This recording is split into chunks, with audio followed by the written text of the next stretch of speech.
And how is it going, everyone? Welcome to more Gran Turismo 4, and potentially today is gonna be the last normal stream of this game, because there is only a couple of things that I want to do that are left. And I want to, well, some of it is continuing with what I did yesterday, but I think that before doing that, I'd rather do something else first.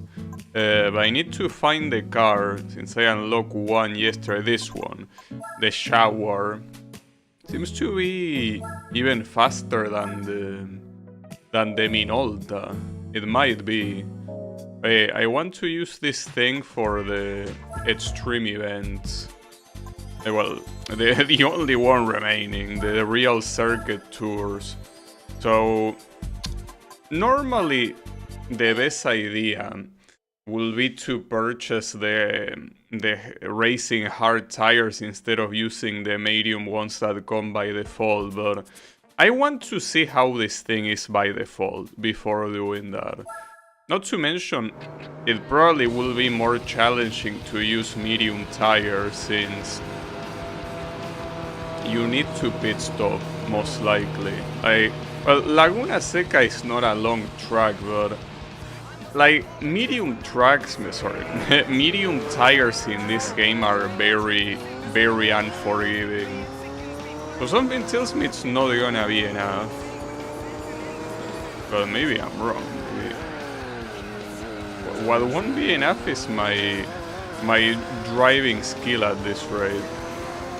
All things considered, the one in first place is the R92, right? Yeah, it is. Once that Laguna Seca is a track that I don't tend to be used to do it with these cars. It's a little bit awkward to me to use these cars because they are very, very fast, and this is not a fast track at all. Also, that's crazy that this car is resisting so much. Like the Mercedes. That Mercedes, I'm surprised is resisting this much. Normally it shouldn't, but I guess it is. It's not an LMP. I'm also driving very badly right now. And if this thing has medium tires, I really need to step it up, because I'm being left behind by quite a lot. I got the Sauber Mercedes and the other guy actually besting me by quite a lot.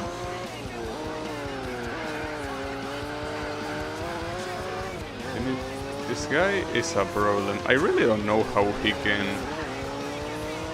can hold up so well. He shouldn't be able to. I'm also doing this super badly. I mean, he's able to hold up with me because of how badly I'm driving. But I don't see catching up to these guys. Like, I don't see myself catching up to these guys. Actually quite surprised. I thought that using medium tires with something like this would be free, but that does not seem to be the case whatsoever. The R92 keeps going away. So is the Minolta simply just that much better? Is the Minolta really like a one of a kind? Because this thing certainly is not as broken as I thought it was gonna be. Well, supposedly has more horsepower than the Minolta, but I wouldn't be seeing it. Yeah, I need to step it up here.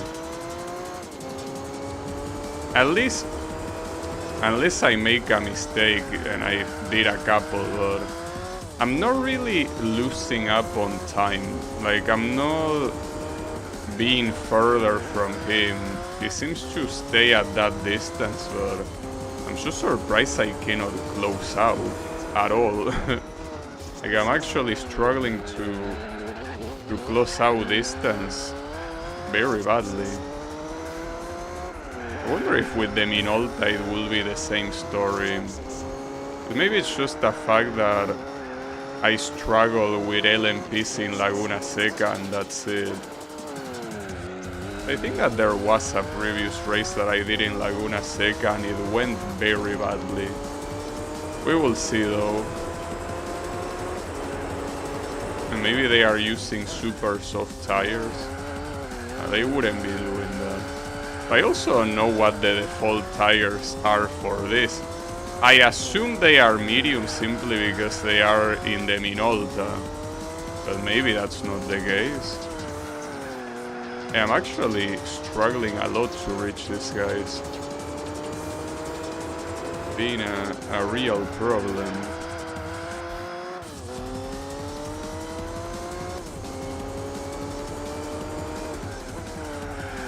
And to think that I was thinking of using the hard tires, I will be struggling even more here.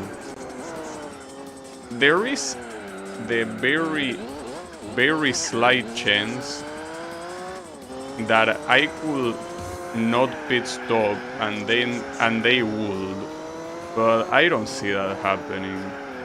I don't see a chance that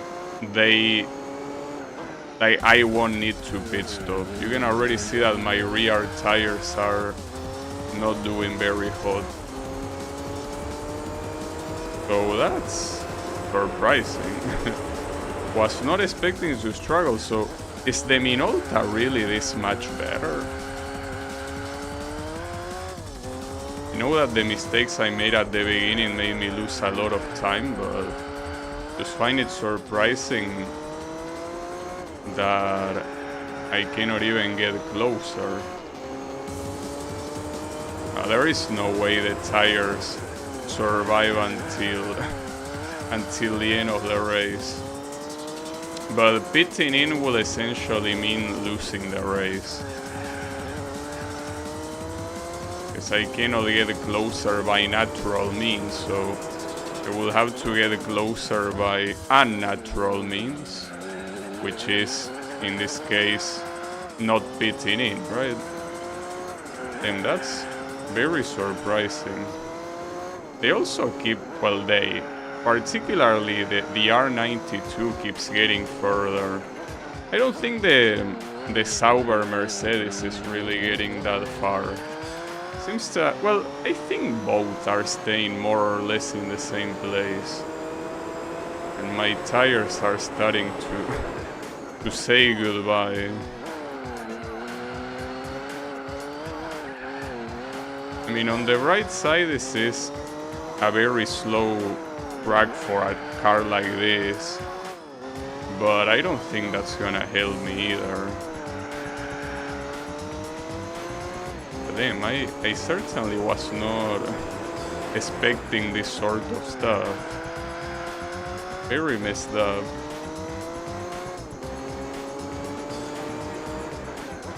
You know, with an orange tire, you're not surviving this. But considering that it's my only hope for winning, I think I might as well try it. I mean, the thing is that if it goes wrong, the result wouldn't be any different than going to pits anyway, so the problem is that they are gonna become red. They are gonna become tomato red. And the fact that they are already worn out is crazy. I will have to switch to the Minolta to see if the situation is better, because I quite frankly cannot believe this car being this inferior to the Minolta. Because the Minolta will have already been able to get where it needs to be. The problem is that the distance keeps getting longer and longer. Well, one good thing is that the Laguna Seca pit stop is very slow, so it should give me more margin to act. I still feel like this is an exaggeration. Like this shower, because I feel like the shower being inferior to the Minolta wouldn't make any sense, considering that the Minolta is a lot easier to get. And I'm already drifting. Well, he enters the pits, which makes sense. Well, the Sauber also enters the pits. I don't think I can hold on like this. Like, my tires are already dancing. My tires are dancing like it was the last day in their lives, and it is the last day in their lives, correct? Holy shit. Yeah, this is not happening. But this is surprising. Like, really, really surprising that this thing cannot compete against these guys well enough. I probably should restart already, guys. Because this is not gonna work. If this was the final lap, I would win, but it isn't. Nice shortcut. This ain't gonna happen. It's undrivable. Damn. I can't believe the shower will do this. That's very disappointing. Okay. Pretty nice of you, I guess. So I guess we're just gonna fall back to the Minolta. But damn. What a bad first impression you're giving me, mister. So the Minolta here has the racing medium tires equipped. Which means that theoretically it's the exact same situation as the shower. I could equip the hard ones, but I wanna do this comparison. Because as I say, I simply cannot believe that this thing will be that much better than the shower. It cannot be. So we're having a lot of LMPs here. The Toyota GT1. And we still... the leader is the slowest car, nice. It's pretty much acting as the base car right here. You believe that? That's pretty funny. Alright, Mr. Base Car. Well, the thing is that here it will be hard to measure because this start is already way slower for everyone involved, so obviously this is gonna give the Minolta an advantage that wouldn't have existed in the previous race. That being said, when the R92 eventually gets in second place, if he manages to do that, fuck. The corkscrew really is something else. Even after I done it so many times, I still cannot calculate the corkscrew properly. Not with this car, at least. So, is the Toyota here faster than the R92? I mean, not my Toyota, I mean the second place. Well, see, the problem is that this experiment kinda loses its point if the fastest car is not gonna be allowed to go fast. You know, like, that kinda makes it a little bit pointless, if you ask me. You know? But I don't know, I think that Toyota can actually hold its own very well. I mean, there is a certain distance between them. It's not like the R92 is very closely behind him. Huh. Well, I guess in that case I should consider this guy a worthy opponent, but here, if we're talking, like, forget about the experiment, if we're talking about winning, The hard thing here is that since I'm using medium tires, I obviously will need to pit stop. That's not an issue in itself because I know that the R92 will pit stop, but will the Toyota pit stop? That's the question. Because if the Toyota doesn't pit stop, there is no way I can win this. Like, if the Toyota doesn't pit stop, I will need to get like a 20-second advantage or more. As I said before, the pit stop in Laguna Seca is particularly slow. Like, you have to start slowly, and once, well, you have to enter slowly, I mean. And once you enter, the problem is that you have to do a very slow corner. Well, the same corner that you do normally, it's just that you do it to go to pit stop. The corkscrew is fucking me up every time, but I feel like this, even though the conditions are not exactly the same, I think that this is a very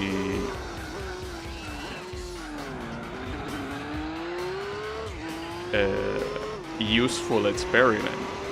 You can see that the R92 is lagging behind the Toyota, so we can conclude that the Toyota here is clearly faster. Or if it's not faster, at the very least it's the same speed. So it's not slower. So in a situation like this, I'm actually gaining speed compared to him. You know? Like, I'm clearly going faster. So that essentially means that the Minolta is faster than the Shower. I really expected it to be the opposite. Well, for two reasons. The first one is because if you just look at the horsepower value, the Shower has slightly more. But even forgetting out the horsepower, it's a reward that is a lot harder to get than the Minolta, so being slower is quite a disappointment. Also, how is it going, Kyle? I was just saying that the Shower kinda fucking sucks. Fucking out the LMP Shower. Like, it clearly performs way worse than the Minolta. Like, there is no doubt about it. Like, at first I thought that there were multiple factors, like if Minolta is the fastest in default settings. Yeah, but what do you mean default settings? You mean adding a turbo kit, or you mean disabling the racing aids? What default settings are we talking here? What could I possibly do to make the Shower faster? Again, aside from the obvious, you know? With default gears? So you say that the gear distribution is bad on the Shower? It could be. The problem is that that's the kind of thing that if I want to find out on my own, I will really need to test a lot. That's the problem. I will need to test an insane amount. Like, the other thing will be to just look it up, but it's weird that it's that way. It's like they are trying to shield the Minolta in here. How could they do that? Yeah, but like, I got my ass absolutely kicked with the Shower. And then I'm using here the Minolta, and I'm instead kicking their asses like there's no tomorrow. And I still have to pit stop, but that won't be... Well, in fact, I could pit stop here. Might be a bad idea. The thing is that I will have to pit stop no matter what. You know? No, don't refuel. So if I do it here or if I do it later doesn't make a difference. My question is still if the Toyota is gonna pit stop or not, and I really don't know if he will. Because we already know that the Nissan is guaranteed to pit, but the Toyota we don't know yet. I wanna believe he will. So speaking of that, there goes the Nissan.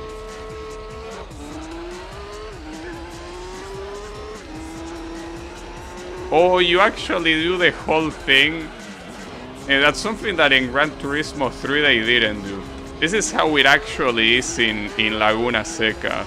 The real pit exit, you need to go on the outside of the track all the time until then.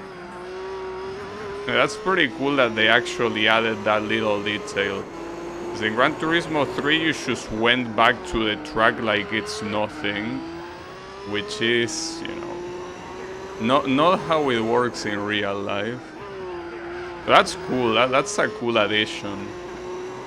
Now we have to pray that the Toyota pit stops, because if the Toyota doesn't pit stop, I don't think I need to say that we are not winning this. But in case you want me to say it, yeah, we are not winning this. If the Toyota decides to not pit stop. We'll be fucked up considering, well, the R92 will pit stop now.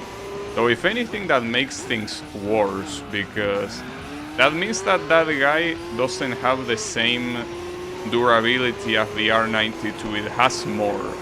And if this guy has Pescarolo level durability, this might be a problem. Though that's crazy if that is the case, because this guy was faster than the R92. That is already the fastest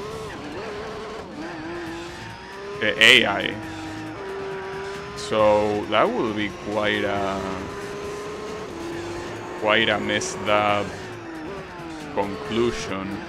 We will see how it goes. There are still 2 more laps, but the closer we get to the end, the more nervous I'm gonna be. Yeah, the shower bites back. It is what it is. But here the Toyota is gonna bite back. And not my Toyota precisely. Yeah, because the other guy is not stopping in pits. That's a problem. How is that possible? There's only 1 more lap for this guy to pit stop. If he doesn't pit stop on this lap, we are not gonna win. And that would be crazy. Like, he was legitimately faster than the R92. So that means that if he somehow has more durability, that thing is absolutely broken. At least as an AI. So we see the other guys pitting, but I don't care about those. Just care about this Toyota that is not pitting. And you might be thinking I shouldn't have been pitting in, but I would have lost either way. At this point of the race, the tires would have been unusable. I need this guy to pit in no matter what. And I don't think he is. Well, I don't believe it, really.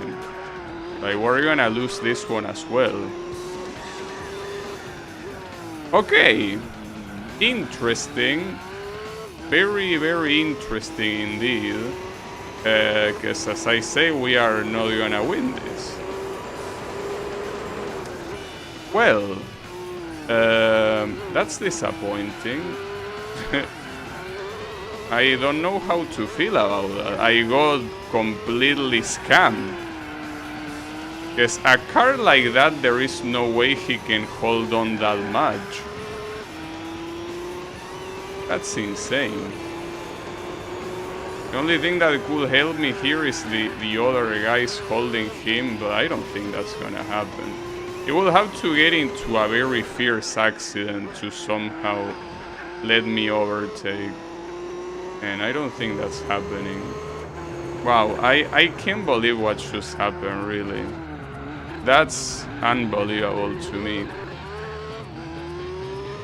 So basically you have to use hard tires if you go with them in Ulta.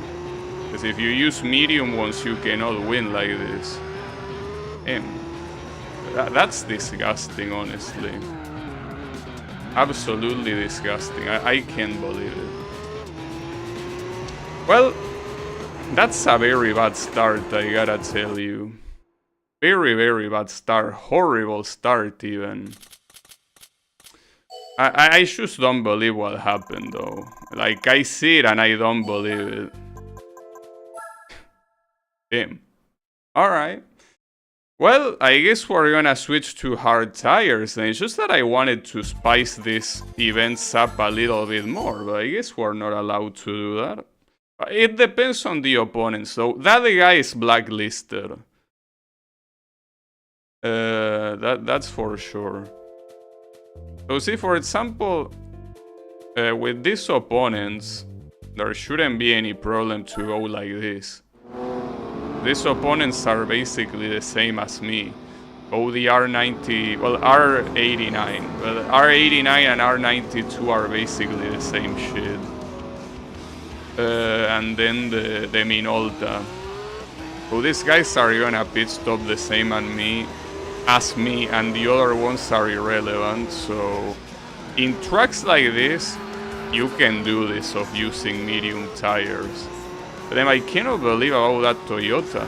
What was the name of that Toyota, Kyle, by the way? And why didn't you warn me about it? Because I remember you hating the Sauber, but you didn't mention that one. That one is way more broken than the Sauber. At least the Sauber knows his place when it comes to pit stopping. That one clearly doesn't. That one does whatever the hell it wants, with no consequence. I still can't believe what happened, dude. Like, that was a scam. There is no other way to say it. A genuine scam. Whatever, who cares? I'm gonna redo that race later, but I'm still dumbfounded about what happened. Absolutely unfair. Very, very unfair.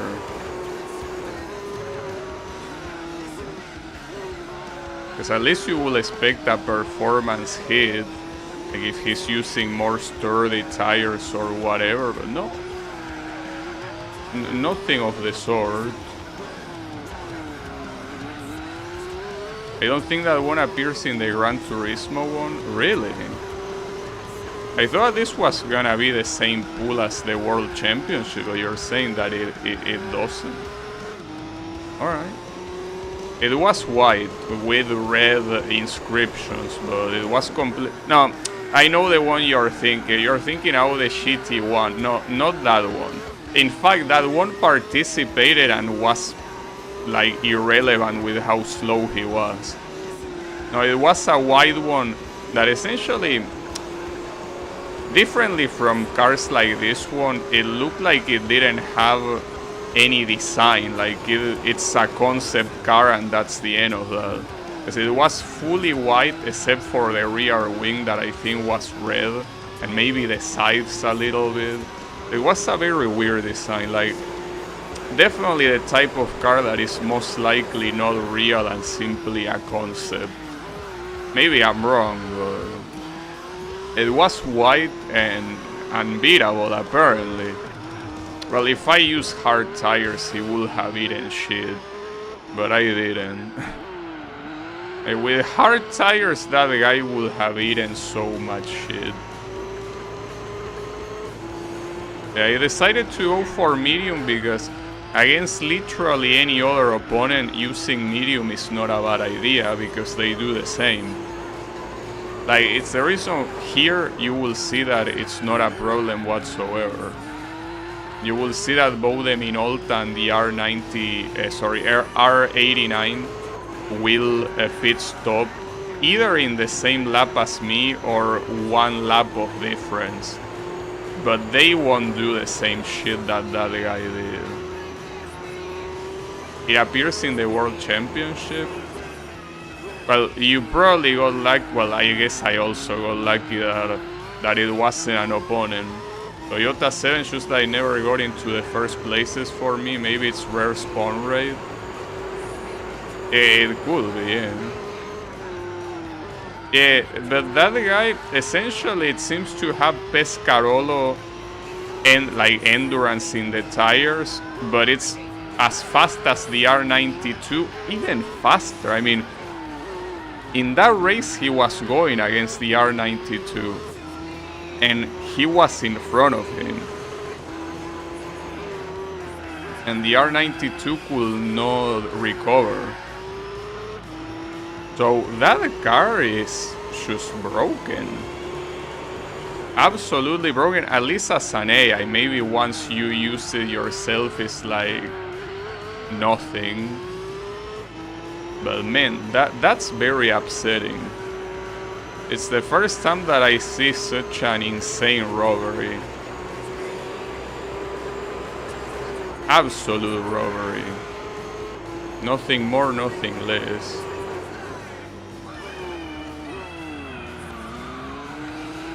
It's fine. Next time I see that guy, I'll switch to hard tires and fuck them up. Oh, also, by the way, if you have any recommended configuration for the shower, let me know. Because using the Minolta is nice, obviously, it's very clearly an amazing car, but I would like some variety, so if you have any configuration that makes it as usable as the Minolta, I would welcome it.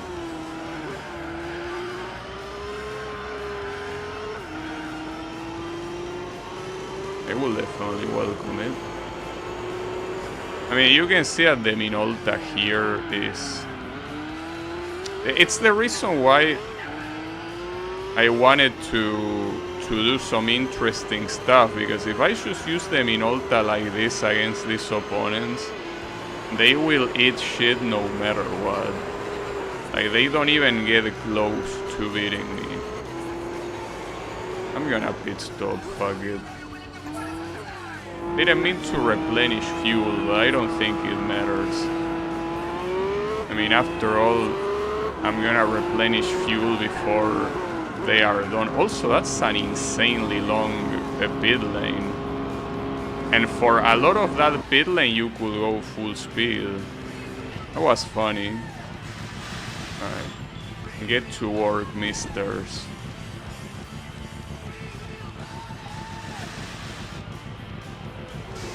We got the Minolta passing. Not the R90, sorry, R89 though. But you know that the ironic thing here is that I'm gonna, well, unless he pit stops earlier, I'm gonna overtake the Minolta before anything. I will need my tires to get a little bit hotter for this. They are a little bit too cold right now.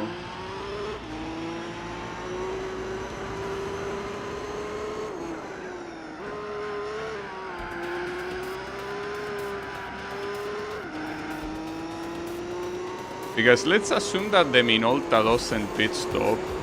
I can go fast enough to overtake him naturally without worry. But unless I do stupid shit like that, of course. It's just part of the plan, don't worry.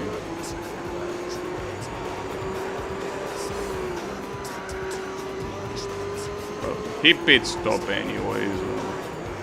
I guess it is what it is. The R89 is still on though. He will probably pit stop on the next one. It doesn't matter because he won't overtake anyways.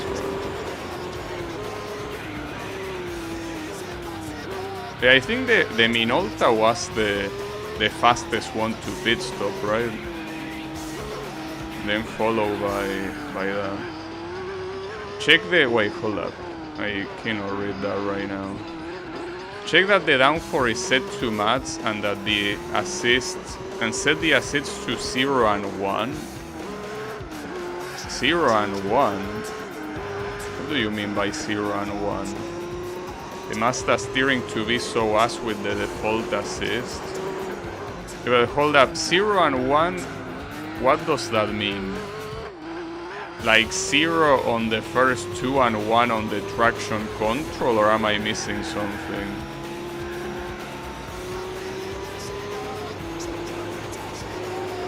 Also, downforce. Why will the downforce not be set at maximum? I guess to conserve tires? That's why you would want to do that? It feels a little bit weird though. Also then, the R92 hasn't pit stop and he's still so, well now he did, but it was so far from me regardless. But yeah, you can see, this is the usual experience that you get with the LMPs. Essentially, the race is absolutely free, which is the reason why I'm always trying to spice it up, but that Toyota really fucked me over.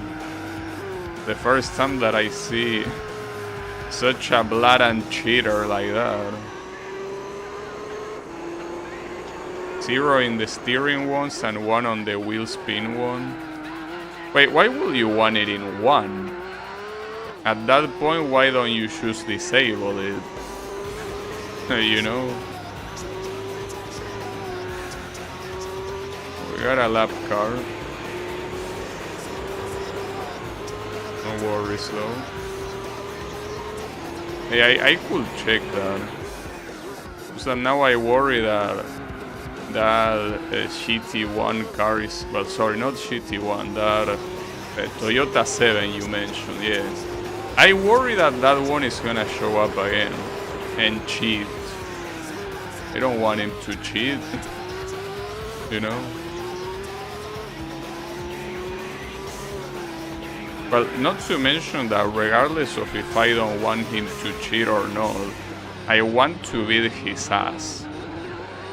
Like, now it's personal. A humiliation like that, I cannot let it pass. It has to pay. No matter what. It has got to pay. And I'll make sure he does.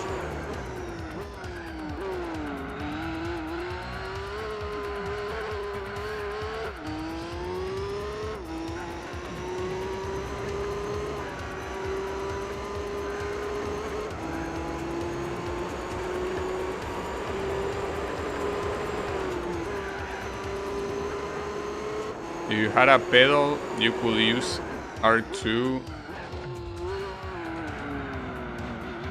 Oh, do you say for not needing the traction control? Yeah, I could understand that. Alright. Well, for now, we will see. I mean, honestly, at this point, I'll keep repeating it. I'm afraid of that Toyota 7 showing up again. Because if I switch to the shower, I'm gonna get my ass kicked. Well, unless I purchase hard tires. I could do that. I mean, it's not like it's that big of a deal. Alright, let's do that. I like the idea of winning with the shower. We will have to purchase the hard tires just in case that Toyota decides to show up again. Thankfully, hard tires are not really that expensive at all, so 11,000 is whatever.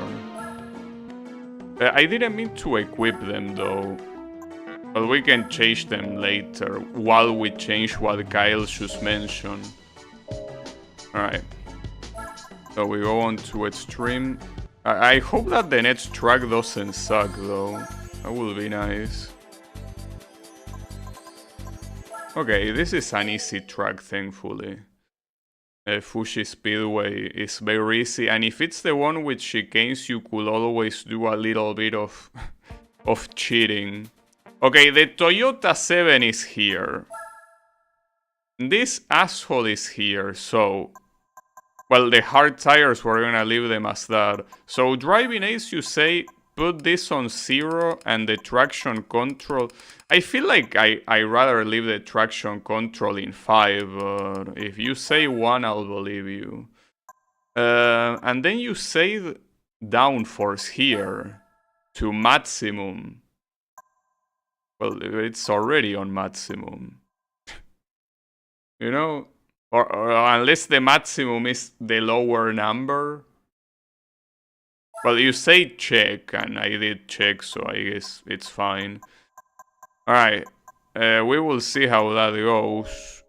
I have my doubts if this is actually gonna work. I have my feeling it won't, but I'll believe you. I will believe you, and I hope you're right. Well, this is the version without chicane, so there is no cheating that's gonna help me here. The rival match.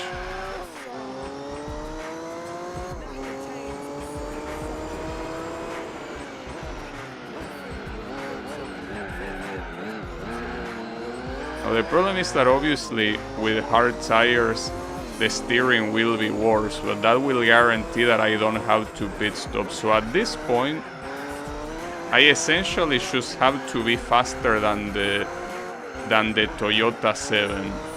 Being faster than the other ones is probably gonna be irrelevant because they will probably need to pit stop. Though then again, this is Fuji Speedway. Fuji Speedway is not particularly that long, so 8 laps feels quite short, all things considered.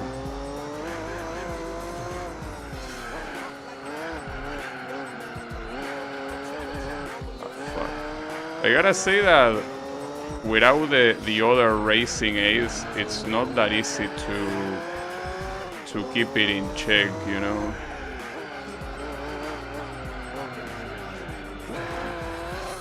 And the hard tires are hard fucking me right now. Yeah, maybe it's just that hard to control. I mean, at this rate, it kinda seems like a waste of time, to be completely honest. Like, I really find no reason to not use the Minolta, you know? Like, the Minolta just seems to be better at absolutely everything, for free. You know? I hear my only... But see, that's the problem, that here, unless I can go faster than the Toyota, which doesn't seem to be the case, I'm not winning this. Because even with the advantage of having more durable tires, it's not gonna matter.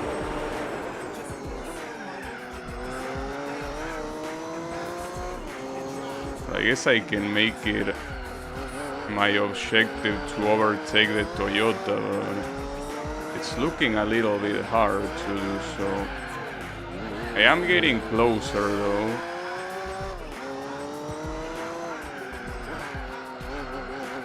I'm also heavily relying on the other guys pitting in. That's the biggest problem. I'm heavily relying on... Well, I don't have any doubts that the R92 and I think the other one was a Minolta, right? Like, those guys are pitting in for sure. No, never mind, it's two Nissan actually, the 92 and the 89. Those guys are pitting in for sure. But what I don't know if it's gonna pit in is the Mazda. That's the issue. I cannot know if the Mazda is pitting in here. And that's the one thing that is making me a little bit uneasy. For what I remember, the Mazda did pit in at the same time that the other ones, but it's not like the kind of information that I will be 100% sure.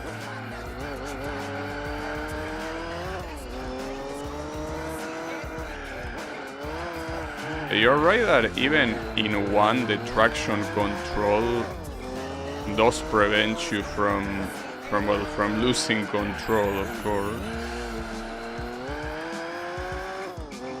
So the pit stop is on the right, just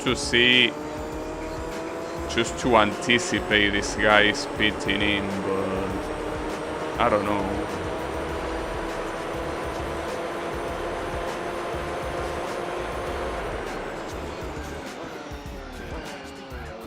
Anything is possible. At least I'm glad that I'm ahead of the Toyota 7, so since that guy is probably not pitting in, I don't have to worry about shit. I have to just pray that everyone ahead of me pits in. Also, surprisingly, I'm seeing that Fuji Speedway, even if it's not long, it's not extremely short either. Not as much as I thought, at least. Well, not this variant. There are faster variants than this. But I thought even this variant was relatively short.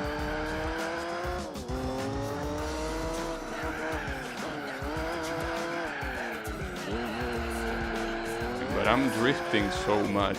If this were the medium tires, they would already be absolutely dead.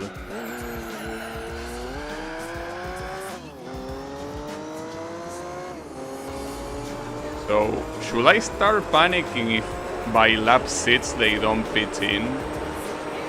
Should I? No turbo ain't helping. Well, come on, dude. The idea is... that... Fuck, I lost control. That sucks. Fuck, dude.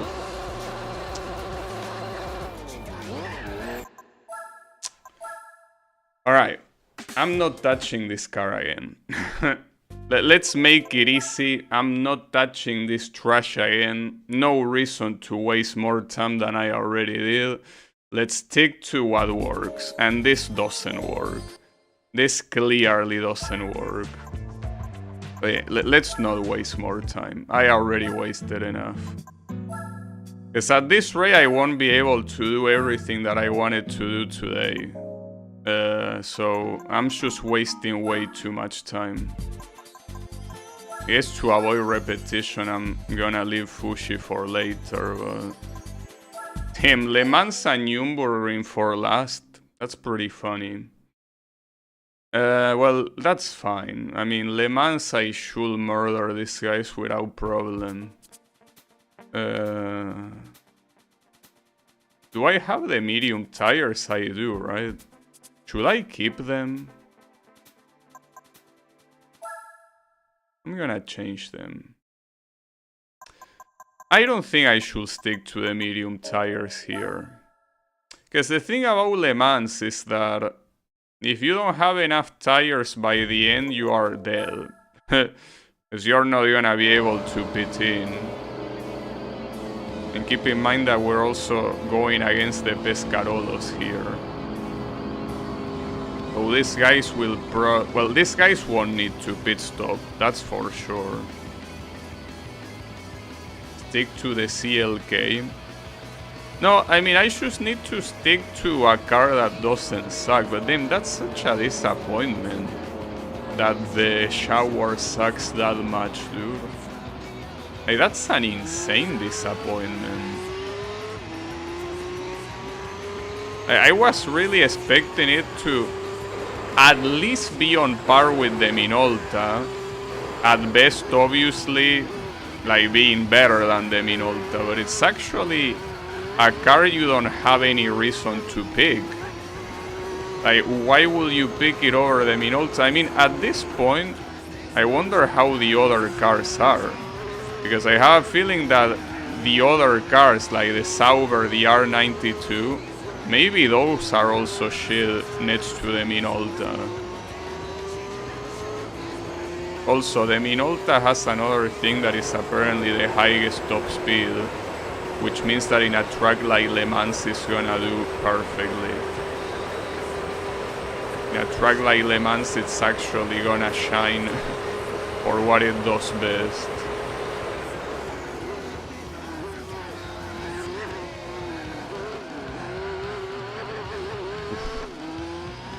Was something.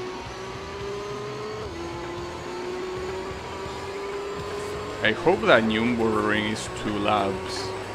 I mean, it has to be.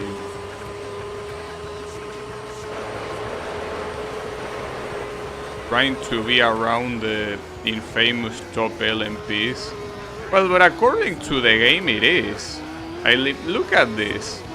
Look at how the game gives this thing the lead. You know? And we are racing against the Pescarolo here, by the way. But according to the game, the Jaguar is better. So, I don't know, dude. Here, it feels like the Jaguar is supposed to be that good. You know? What I'm saying is that if the Jaguar never showed up and my only interaction with it was through using it, I will be like, okay, like the Jaguar sucks and maybe that's okay.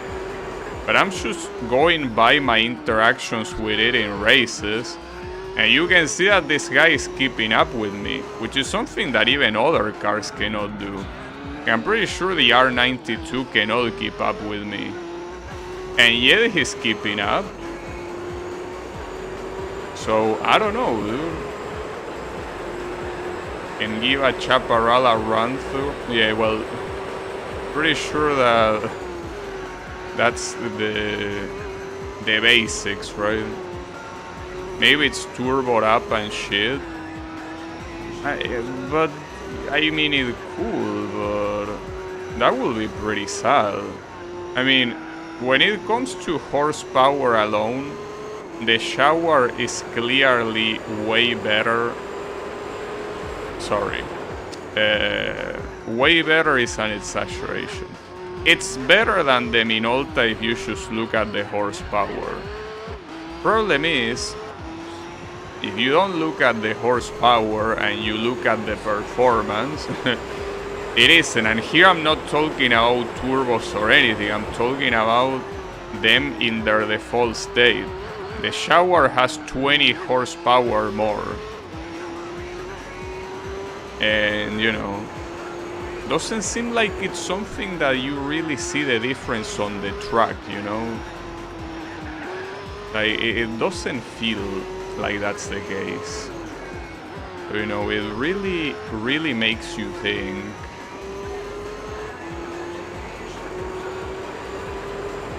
Really makes you wonder what's wrong, what's the problem.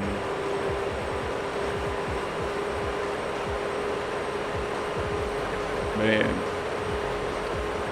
I mean, if an LMP needs a turbo to be good, I'm afraid that what are you even doing?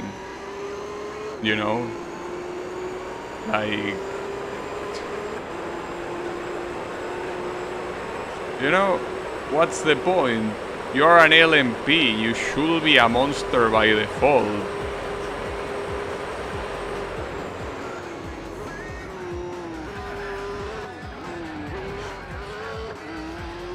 The non-shap car debuff.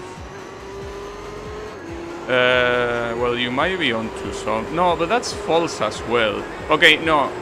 I will have to try it first. But theoretically, the Sauber Mercedes is also on the same level. I will have to try it for myself to see if it sucks as much as the Jaguar, but... I don't know. Maybe it does, maybe it doesn't. I wouldn't know.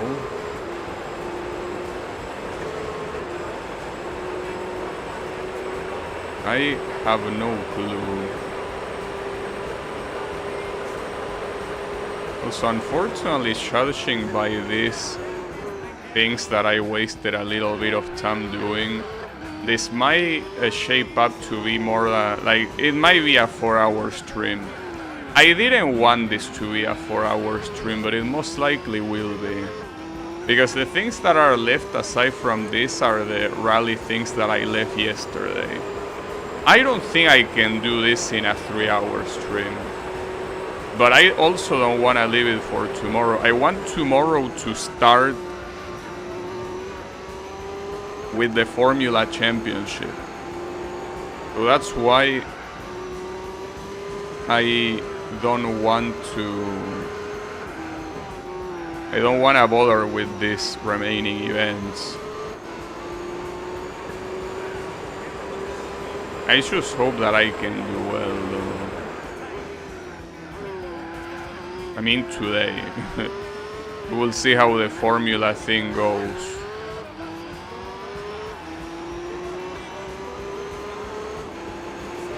But in any case, I just hope that Nürburgring has only 2 laps. I really hope they didn't decide to go for 3. I really, for the love of God, hope that they weren't assholes enough to go for 3 laps. But that's something I cannot know yet, so I'm a little bit afraid. Just a little bit afraid, you know? Kinda.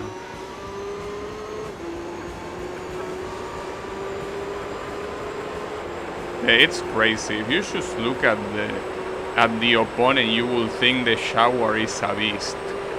It's only a little kitty, and it's not even cute. Well, I mean, to be fair, aesthetically it does look good. But I think the Minolta might be able to beat it. See, one thing I don't like about cars like that one and the R89 is that they have one of the tires completely covered up. Like, it looks as if, I don't know, if the car was badly done. Like something was wrong factory level and they left it like that. Because otherwise why wouldn't you show the tires? What benefit do you have from not showing them? Maybe that you reduce the chances of collision with other, but I mean that wouldn't make any sense. That will still be a problem no matter what.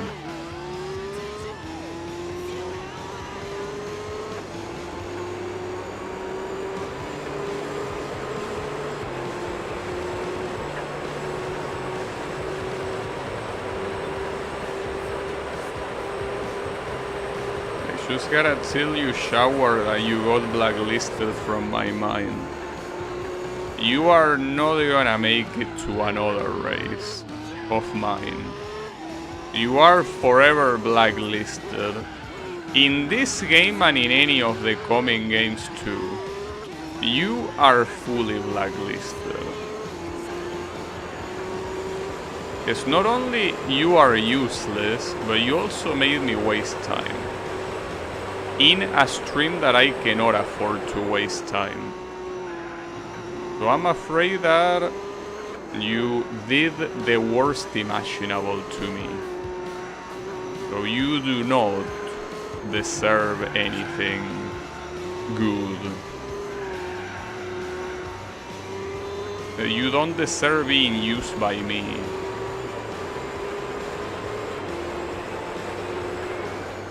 The Minolta, on the other hand, easy to unlock, the best thing you can use, and it doesn't even require upgrades. At most what you want to do is purchase the hard tires, but I mean, that's a given. Alright. So, we don't have much time to waste, come on to the next race. Give me Nürburgring. As much as I wouldn't... I don't like this option too much, to be honest, but we gotta do it. So, thankfully it's only 2 laps. Well, only. We're talking about Nürburgring, but that's good. So, who are my opponents here? Nice, the Toyota is here. Okay, I'm gonna fuck you up. It's a shame though that you're not the leader, because here you're gonna have the excuse oh, you know, the slow cars in front of me don't let me pass. You're gonna have that excuse. And I understand because your AI sucks. But man, I wish that just like last time you were in front. Well, technically last time he also didn't start on the lead. So I think that this is an equivalent situation.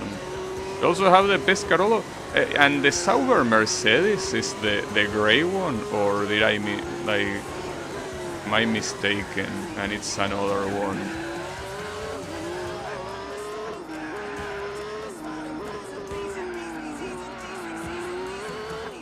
So the only slow car is that red Mazda, right? Because the green one on the lead is another LMP, so okay.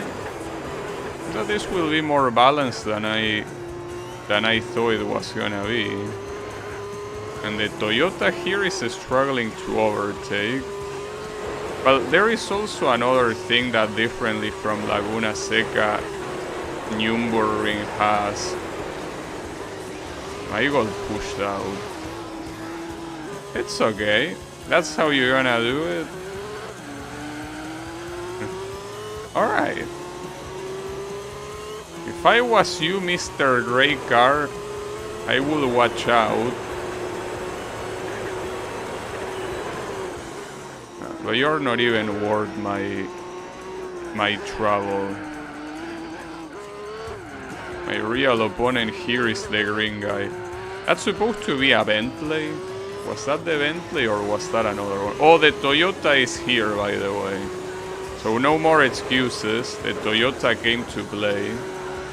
Before I got taken off track by that asshole, I was about to say that differently from Laguna Seca, Nürburgring is a track with a lot of straights. So if I'm not mistaken, that Toyota 7 is bad on straights. For at least for what we've seen in Fuji Speedway, he clearly was getting left behind. So I think that unfortunately, the only way I could get revenge from that asshole will be by doing Laguna Seca and hoping he shows up. That will be the only possible way. Wouldn't do it any other way. Though here he's, well, it's until we get to the final straight. The final straight is so damn long that even if he was behind me all the time, he probably would fully lose everything right there. And when he does, yeah, good luck recovering.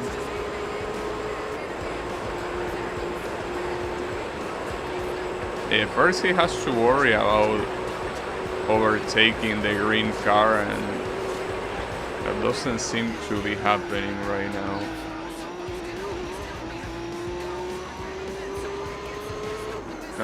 Well, you can see that in a full speed section like that, I gain a lot of advantage because the Minolta is just an absolute beast when it comes to full speed.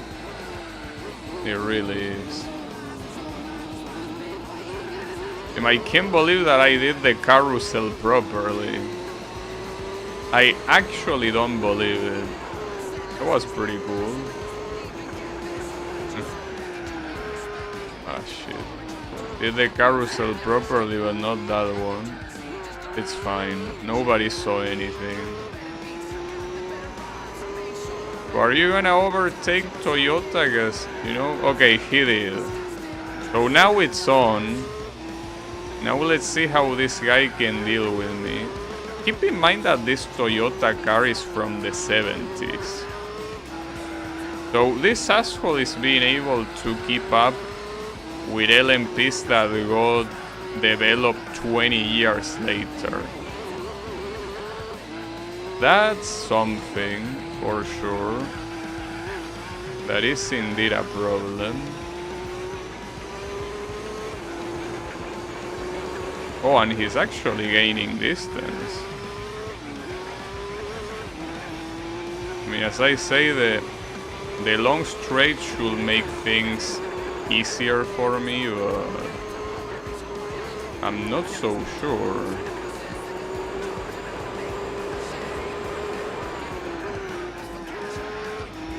The majority of the track will be slow corners like this one, of course.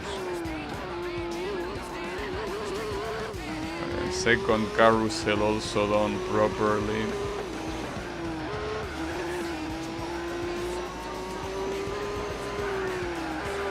Now, I think that my plan after this race, I want to do the rally ones. And instead of retrying the two that I have yet to beat, I kinda wanna do rally to have some variety.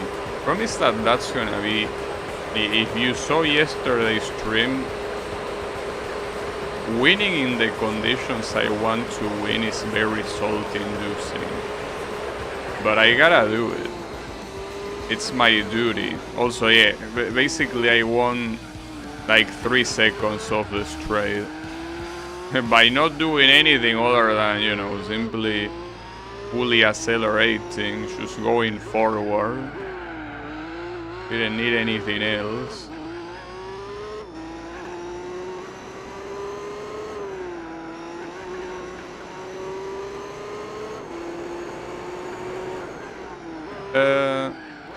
By the way, Kyle, were you able to beat the Formula Championship of this game? Or did you even try? Or when you saw the track length, you were like, nah, I'm fine. Because I don't know how far you went with this game. I don't think you went for 100%, did you? Maybe you did. I don't know.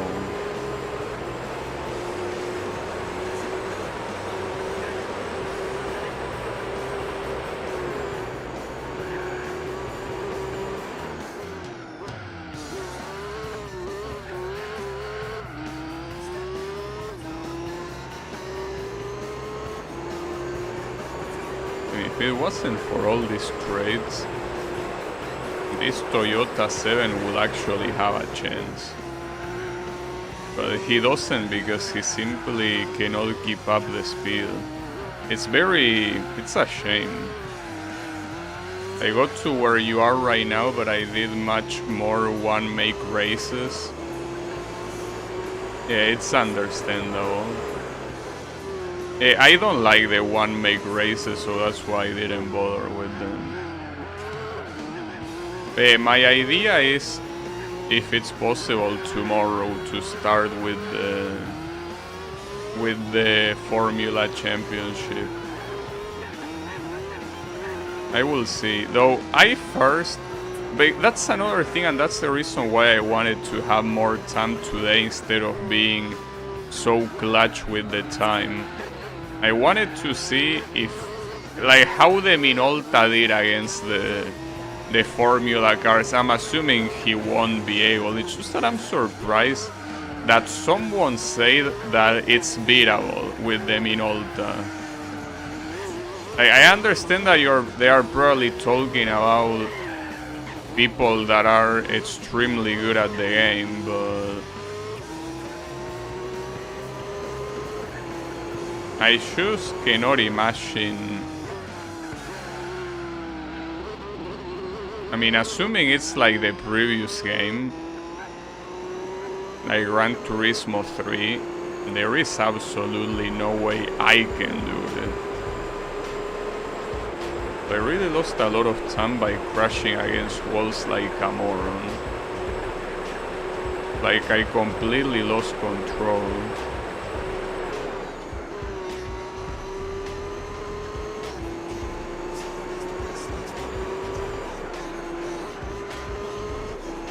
It's beatable indeed, but in certain races you will get butchered.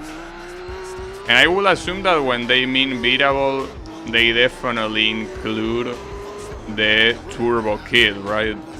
Like, they are not talking about the vanilla Minolta. I will assume that the vanilla Minolta cannot do shit. would probably assume that it cannot.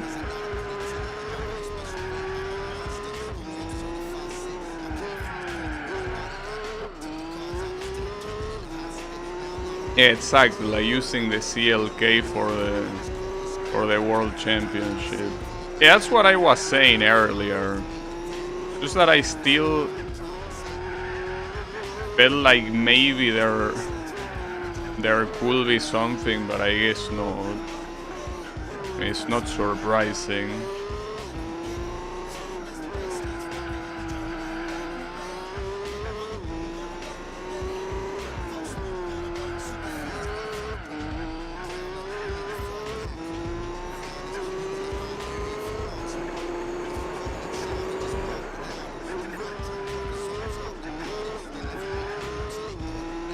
I say that driving Nürburgring with an LMP is pretty fun.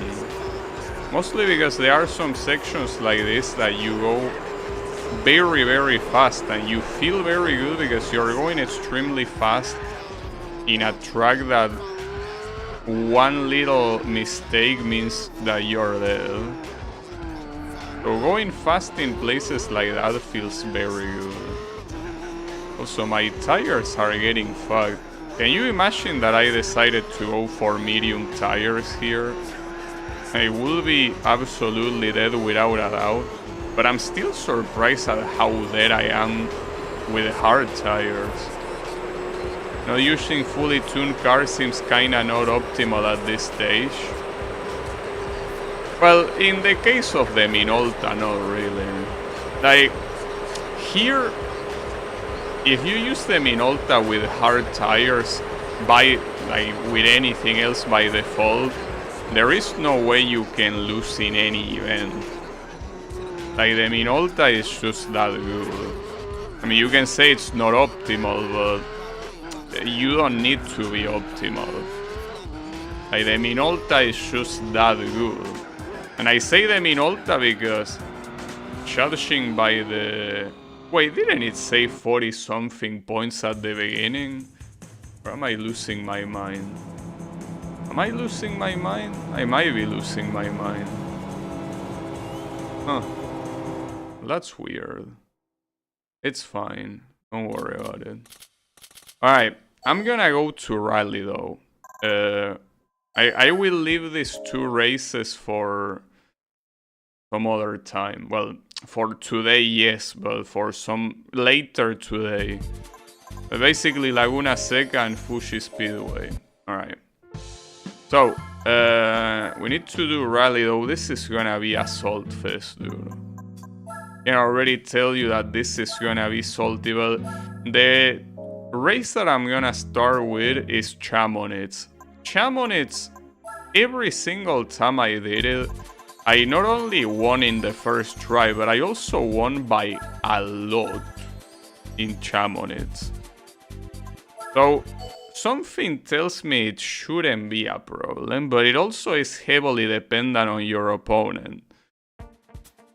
Oh, wait, I didn't get this one before. Judging by the points, well, believing the points at this stage is a waste of time, but in theory this one is worse than any other opponent that I faced so far in these hard events. That's very weird.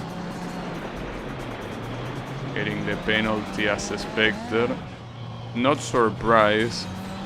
But let's see if he really is that bad as the points suggest.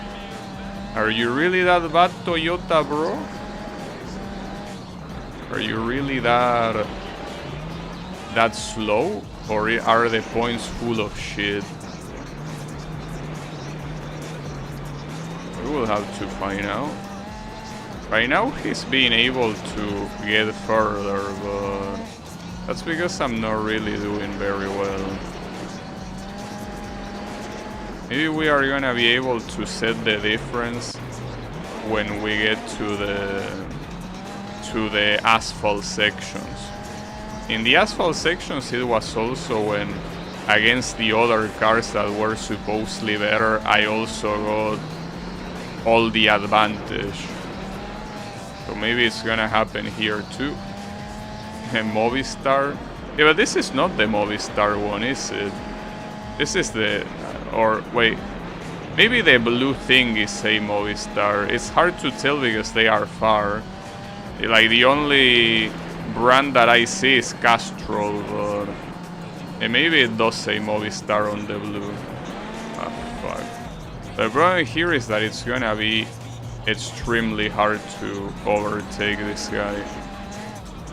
As it usually is the case in these races, you know.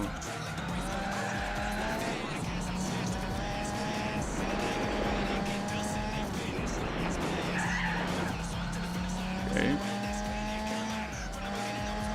Like, all things considered, he's able to hold on very well. And I cannot overtake him right now.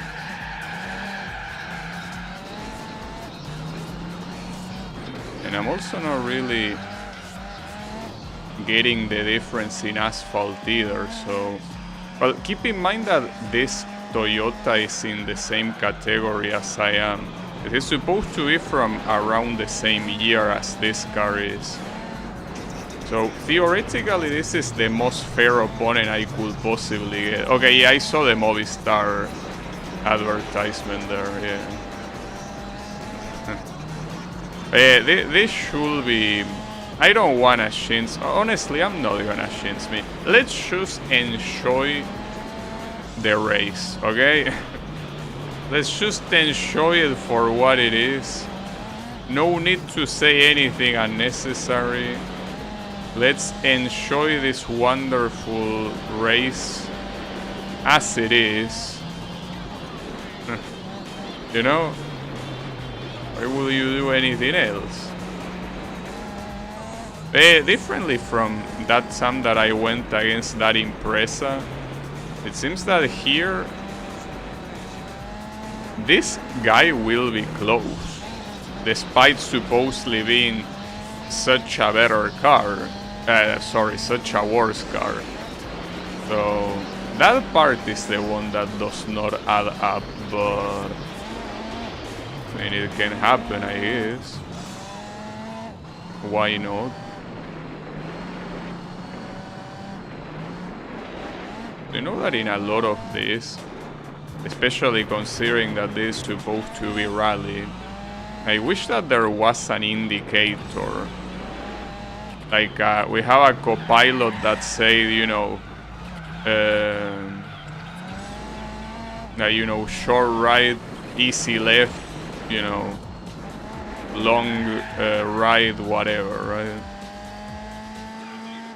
That will be useful, because in a lot of these corners, unless you look at the minimap, it's not obvious where you're supposed to go. I think Gran Turismo 6 has that, for like a very specific event.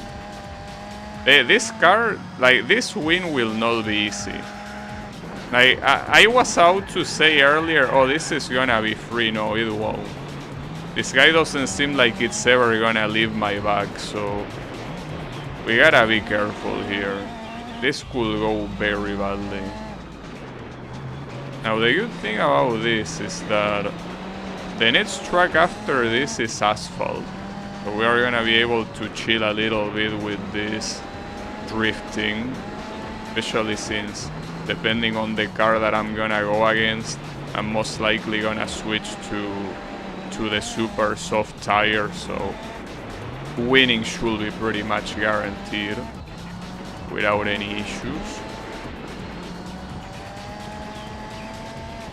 This one is not guaranteed, that's for sure.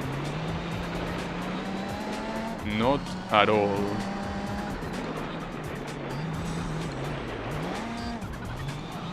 So it's insane how slow you gotta take these corners if you wanna take them the intended way. You have to go so unbelievably slow. It's crazy.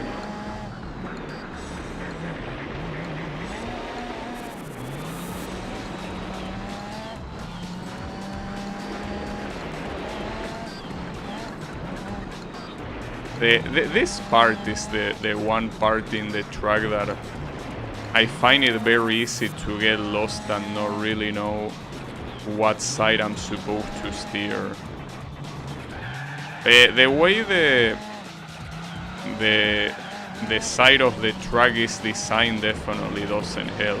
There are parts where there is not a single wall, or at least, you know, one of those things that sometimes they put that is like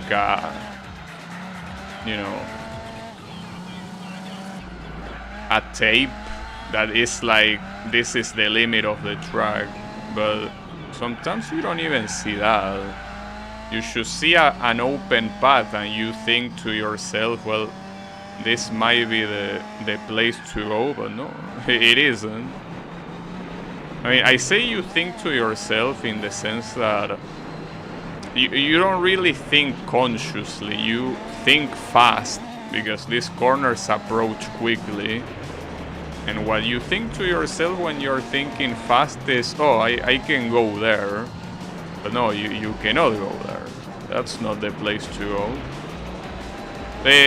It's what makes it nice to have an actual indicator here. But it is what it is.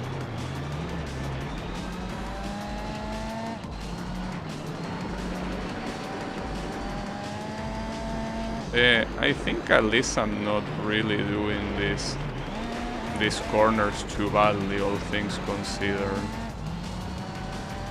And this information could be useful for the other snow race that I... at least that wasn't a penalty, nice, but that was bad. Right, maybe instead of talking about how nice I'm doing, I probably should focus. You ain't doing very nice if that's what's gonna happen, you know?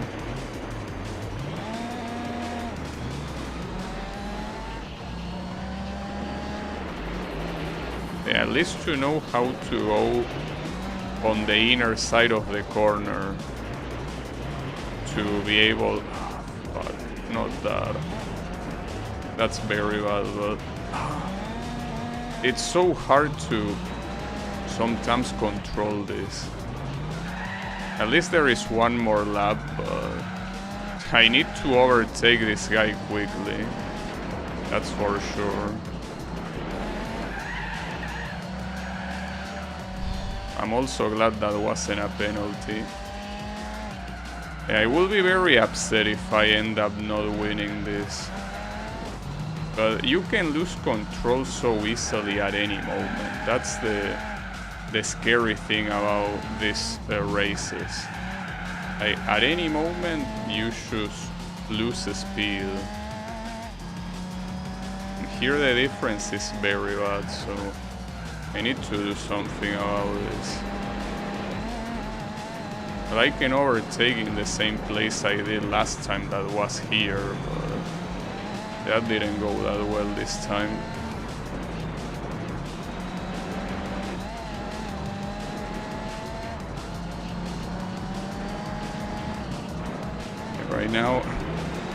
Right now I'm... that sucks so badly, damn it. I think right now I'm not winning.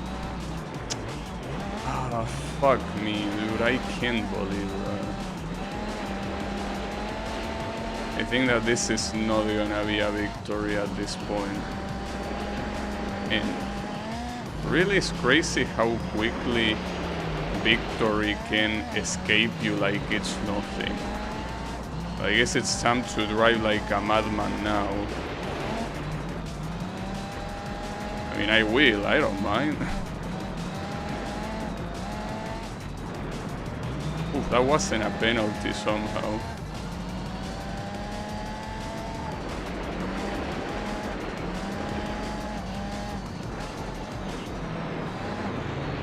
Yeah, the problem as always is overtaking.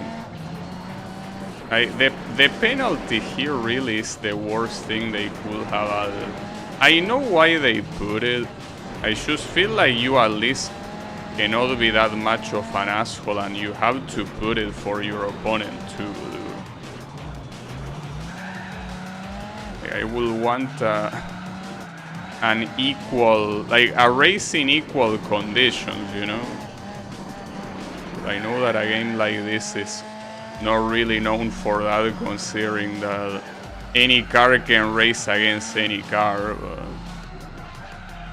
well, that was very nerve-wracking, but at least I was able to save it, so that's cool. I almost got very nervous. Well, no, I did get nervous, but I got it. Nice. Whew.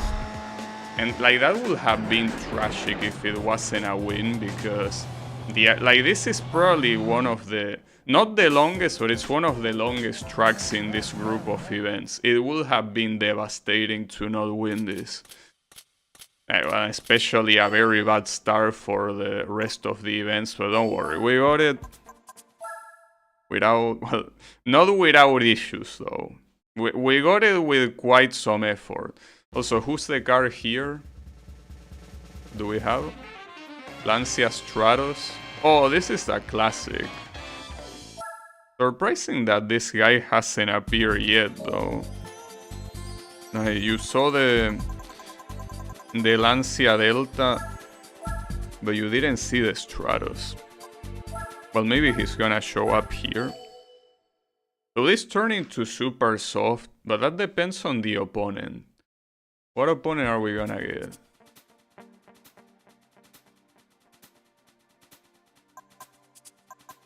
I'm gonna go with this. Oh, what the hell? Okay, I'm glad I went with them. Holy shit. 177, 76 even with super soft. Like, without super soft this would have been 200, which is basically the highest it can get. That was a very bad start. Just that I guess I confused this with the straight version of this track that has like a more permissive corner at the beginning. It's fine though. So now the problem is getting used to it. Like, it's hard to get used to the super soft tires, believe it or not. As good as they are, it's very tough.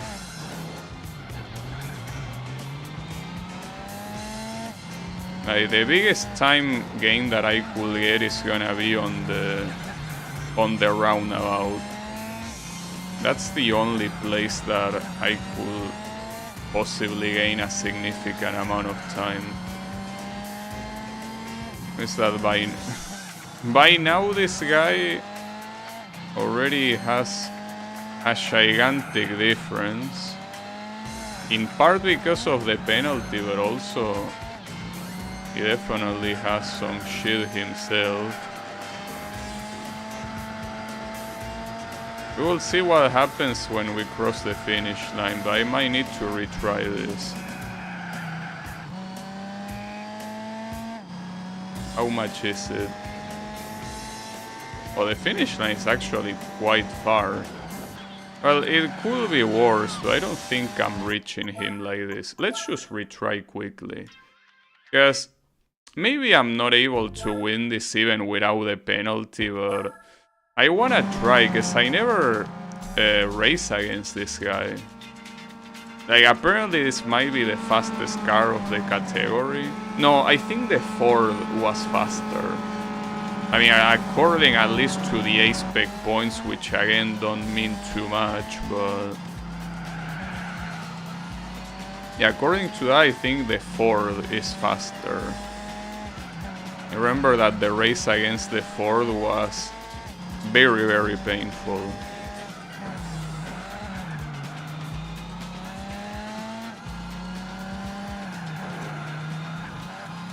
This should be, at the very least, an interesting race. Problem is that with these tires, the racing lines I have to do are not... well, the racing lines are not the problem. The problem are where I need to brake. Because it's so uncommon to use tires this good that the braking point is surreal in most cases.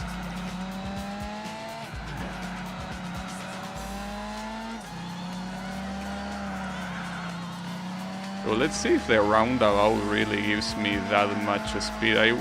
Speed, I mean advantage. Well, it gets me, oh fuck. What a dipshit, dude. Come on. Don't be like this. I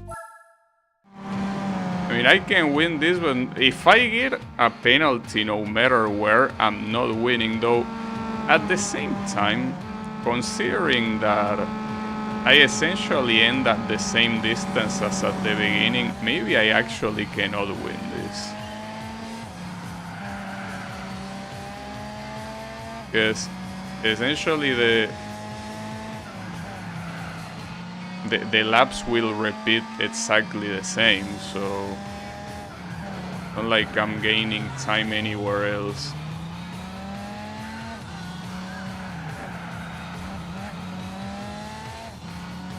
So it's very hard. Like, the corners in this track are so insanely hard to take. No matter how good your tires are, they seem extremely challenging. You can take those at full speed. I mean that one. That specific one at full speed. Everything else obviously not.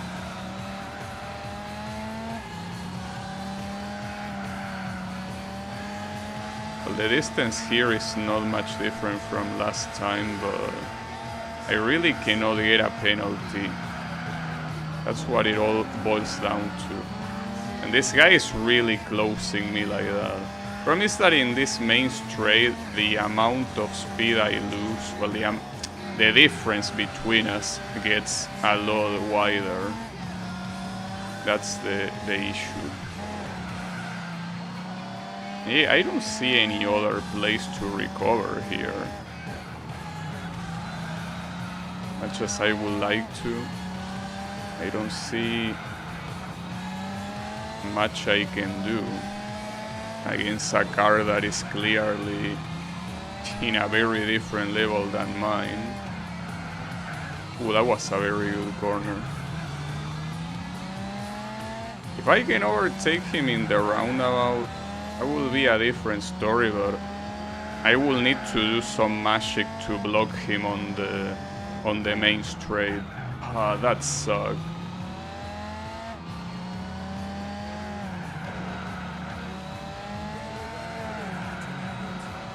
Okay. I should be able to overtake him here without a doubt. That means that I don't risk a penalty, but at the same time I need to somehow be able to block this. And this won't be easy because the difference in speed is absolutely mind-blowing. That's okay, that's extremely unfair. Like, I couldn't have done anything there. That's absolutely unfair. I mean, I guess I should have gone on the inside at this point. Just like, I wasn't expecting the AI to do something as fucked up as that. That's fine. If that's the case, the only way to take the corner is from the inside. But the problem is that even then you risk a penalty if the other asshole gets in front of you. Like, and that's so shitty. Can't believe that that's allowed. I wouldn't mind if I didn't have the penalty, but with the penalty, that's absolutely shitty. It's the only corner well, probably not the only corner. I think that's the issue. Whenever I take the lead here, this asshole will constantly try to destabilize me, no matter what. That's the biggest problem here. He will constantly try to hit me from behind, try to get in my way in places that are unpredictable, in ways that are unpredictable. And the one that's gonna get the penalty is me, obviously. He's not gonna get a penalty. I hate that corner. That's the second time that I fail it that badly. I don't know if I'm as close as I was last time. I think I am. Yeah, I am. So the overtake, at least here, is gonna happen on the first lap. So I can more quickly see what I can expect here. Obviously, if I go on the inner side, I won't be able to fully block. I will have to block from here. That's an interesting steering. Yeah, this guy, I wouldn't call him a dumbass. This guy is an asshole instead. Because look at this shit. Like, no respect. And there are some of these corners that have longer straights, which means that he can more easily get closer to me. So it's scary. Being on the lead here is obviously where you want to be, but against this guy, it's still not a nice place to be. Yeah, that corner sucks. Seems that at this rate, I just cannot afford to do it well. Like, I cannot even do it well. But yeah, the good thing at least is that in this roundabout, as expected, the amount of time you gain is insane. Alright. But here, well, I might not need to block. That's the good thing, actually. Yeah, no need to block at all. I almost got the penalty. That was an amazing corner, but it almost wasn't. That was a fantastic corner. But it almost was a very bad corner. Well, here obviously the challenge is to keep doing these corners well. Because as you can see, assuming I play well, I don't even have to worry about blocking this guy. But you can see that the corners in this track are extremely fucked up, so that is a problem in itself. So yeah, it will never be a guaranteed victory simply because the moment you get a penalty, I wouldn't say it's over simply because I have the lead and I can always block. But you don't want to get a penalty here, dude. Getting a penalty here is...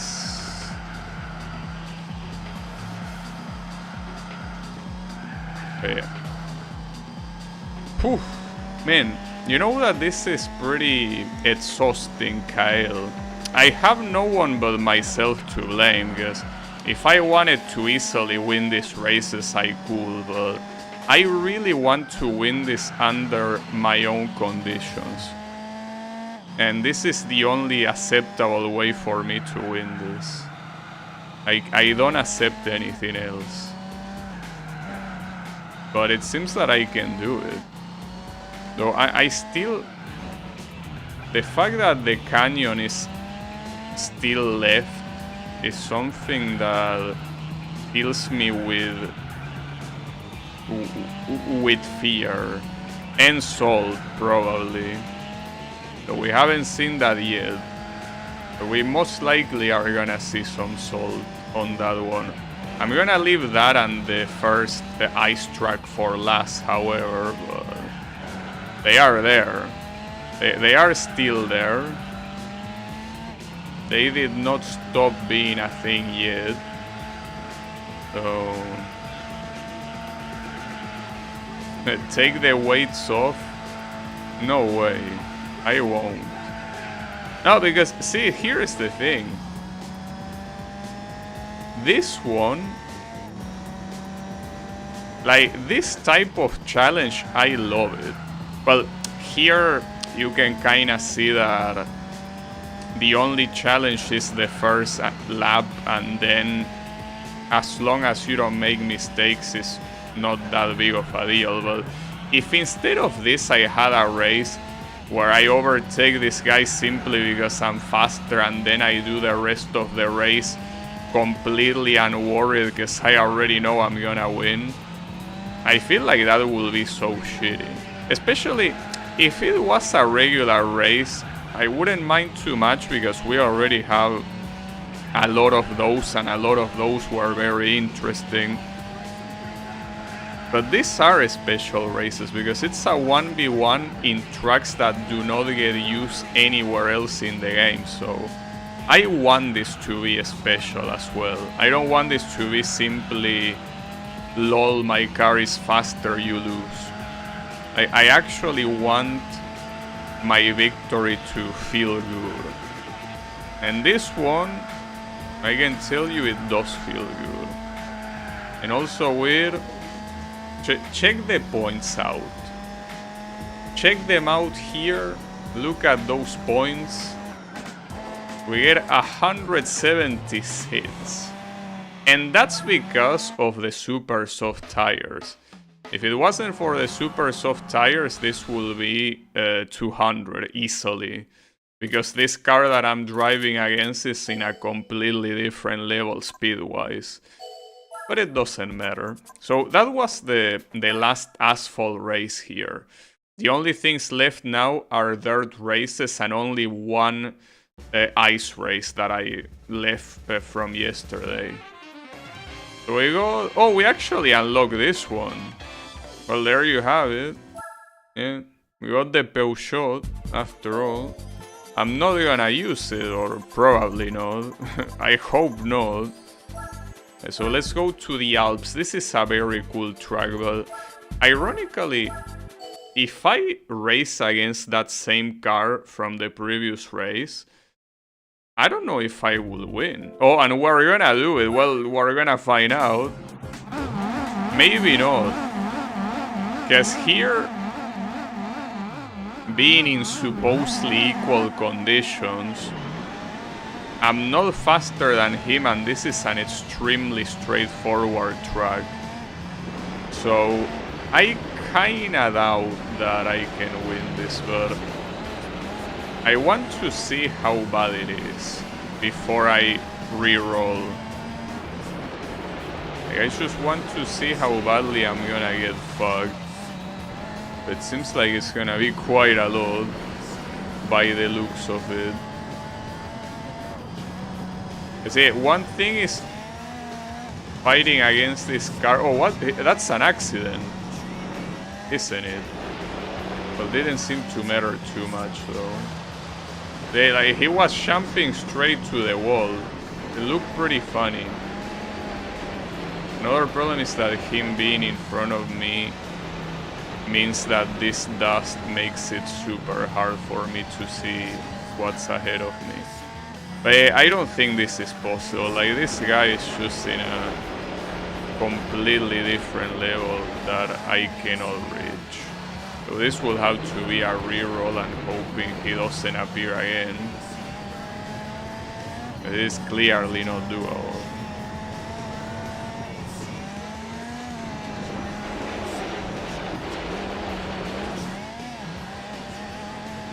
Yeah, no. It isn't doable. Yeah, this Peugeot is a little bit unfair if you ask me. I don't know why this shit allows opponents like this that are clearly on a different level than everyone else. What's the point? Like, so fucked up. Okay, that's a different story. Like, this car is supposed to be in a different level than me, by the way. It's just that the difference is that precisely, the difference is not that big.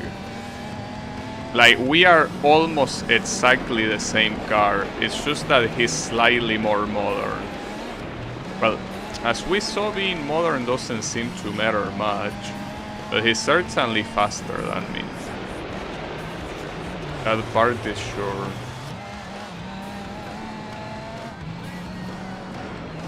Now here I really need to step it up, because losing in this track is something I wouldn't want to do. I mean, not against someone like that.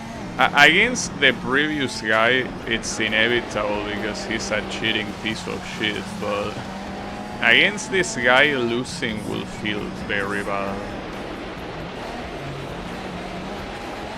But it's not looking particularly nice right now. We will see how it goes. I'm surprised because against the Lancer Evo here we did super well. And the Lancer Evo is supposed to be very similar to that Impreza that is my opponent here, and yet here I'm actually struggling to overtake without a doubt.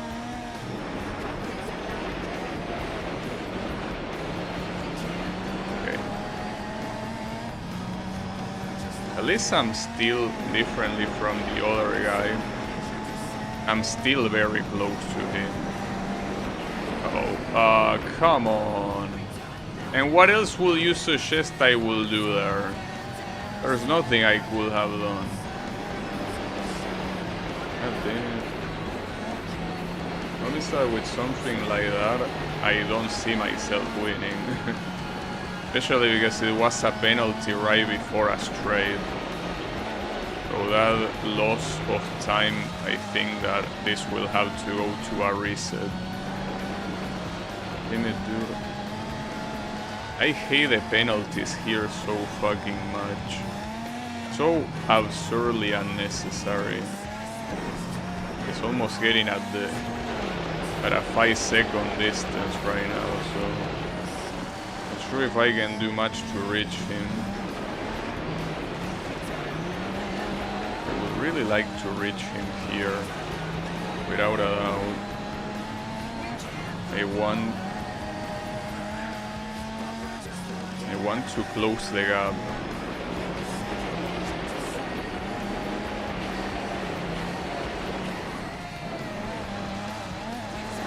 It wasn't a very good corner at all. It's okay. I think that the AI overall does this corner badly. Maybe not. Or what? Maybe it's the other one that they do badly. Maybe they don't do anything badly and I'm just a moron.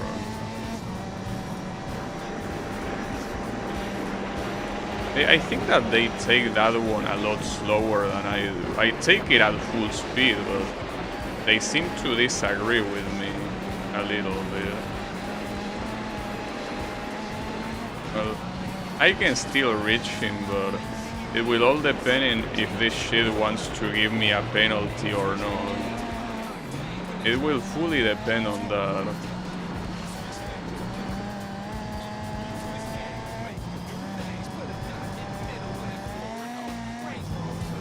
Wait, it's not over yet. I don't really know if this is a better time than it was in the previous lap, though. I feel like it's mostly the same, isn't it? I don't think I gain any real time, but maybe I'm wrong. Maybe I did gain some time. Yeah, I think I did. Just that I wouldn't be seeing the results of such a thing, unfortunately. Alright, it's okay.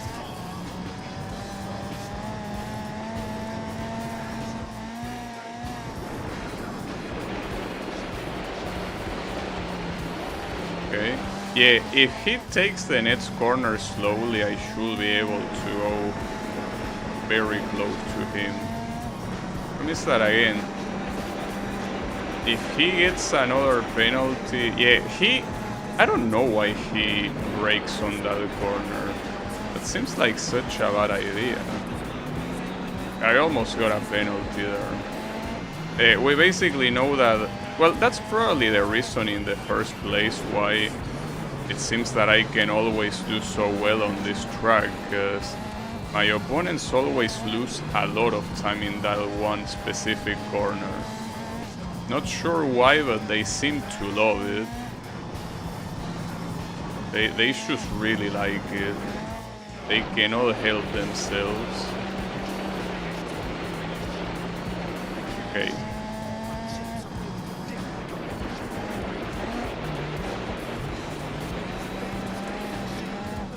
This corner, on the other hand, is quite hard to do. The AI doesn't seem to struggle too much with it, though. But I definitely do. Right now, my biggest fear is the fact that I might get another gratuitous penalty. And that will be the end of it, because the next one is the final lap. So a penalty right now, I'm afraid that will be completely devastating. But it's not like I mean, the track is wide, but I feel like I don't have that much room to overtake. Well, he left me room there. That's because it's such a weird racing line, the one they do there. It's like they really take every optimal thing they do in the rest of the track and they throw it out of the window on that one corner. I mean, maybe they do it on purpose to give you a better chance, but I don't see them doing that too much in the other tracks, you know? But I have my doubts. This guy is right behind me, by the way. He's approaching very quickly.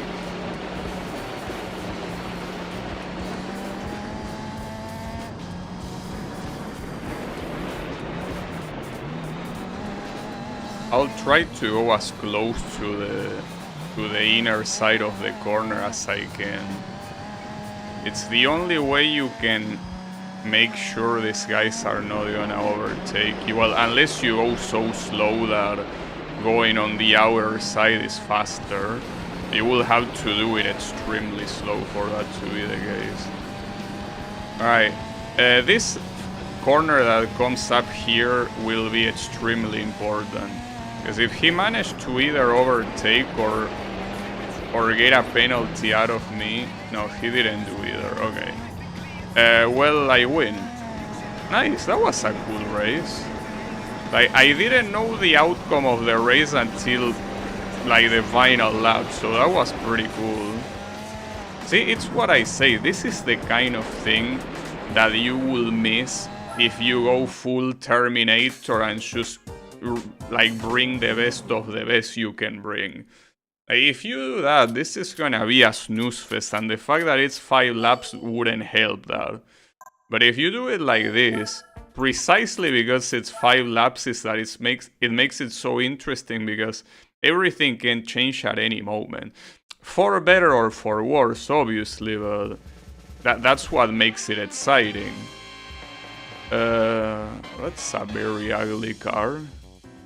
It's a Nissan. I mean, it's not ugly, it's just not the kind of shape I would imagine from a rally car, but it's fine. It's an old one. So now we go to Tahiti.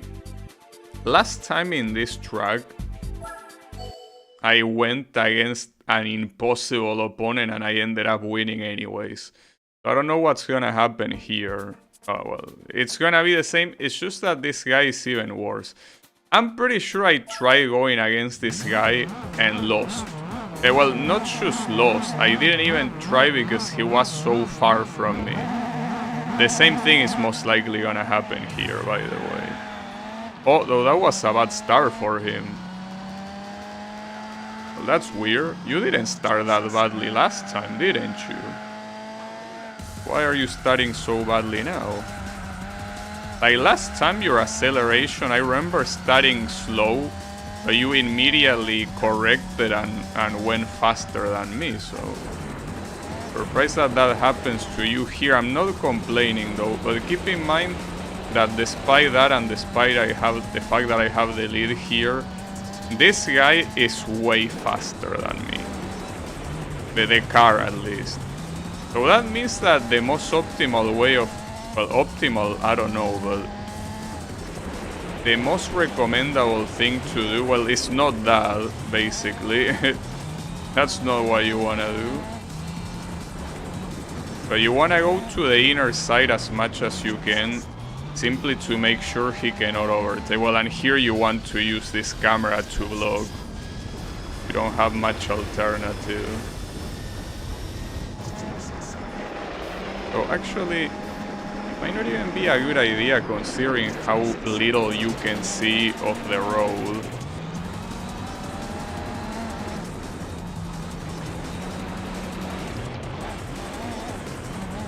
This is a very fucked up sequence of corner. Well, the issue is that this race will be a nail biter until the very end, because this guy will never go far from me unless he has an accident in one of these corners. But that's something that I'm pretty sure that happened in Gran Turismo 3. It didn't happen in this one. Or not for what I remember, at least. That sucks. Why the fuck did I get a penalty there? Well, I mean, I can probably guess why, but... Come on. Don't do this to me. I already have enough in my plate, you know? To deal with penalties too. And here we need to block no matter what. Because here he won't have the debuff of the start where his tires block. Because he's already running. So he's not gonna block his tires like that. Well, his tires. His wheels.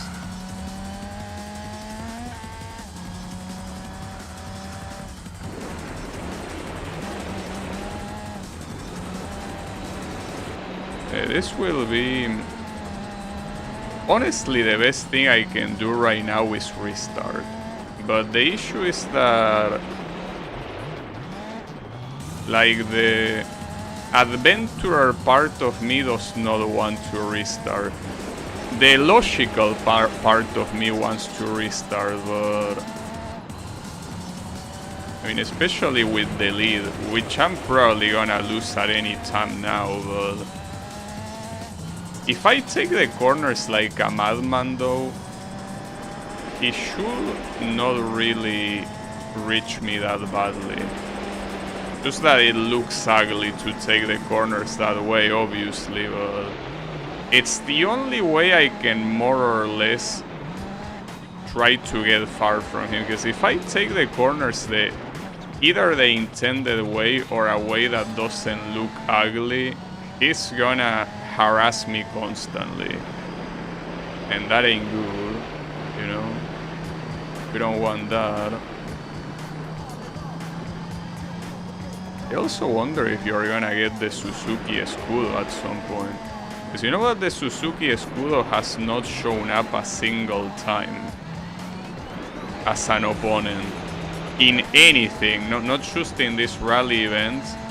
Like, if you told me that the Suzuki Escudo is not a... Fuck. It's not a car in this game, I will believe you then. I can't believe that happened, dude. Why do those things happen? Why is it so easy to lose control like that? God damn it. It is pretty easy, unfortunately. I don't think I'm overtaking now. I don't think it's happening. Fuck.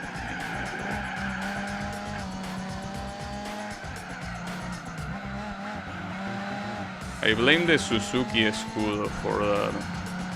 Got distracted talking about him. I ended up getting fucked. Stupid ass Suzuki Escudo. If I was out to say that if you told me that the Suzuki Escudo was not in this game, I will believe you. Simply because I haven't seen it. Not a single time he showed up as an opponent on anything. So, but there is also another thing that compared to any of these cars, the Suzuki, well, I mean, that applies to the previous Gran Turismo games as well, but the Suzuki Escudo will clearly be in a completely different level, so with that being the case, I'm not sure which one of these will even unlock him. Don't think it will be fitting for any of them to unlock the school. I don't know. Ooh, that was almost a penalty. I think that if I didn't use the brakes there, it would have been one. Probably.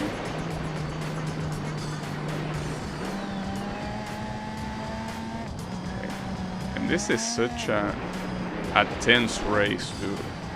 One of those races that really make you use all of your brain power, whatever is left of it. Even though right now I'm not really trying to do any hardcore, I'm just doing them in brain dead mode. But even then, like, it's still so intense.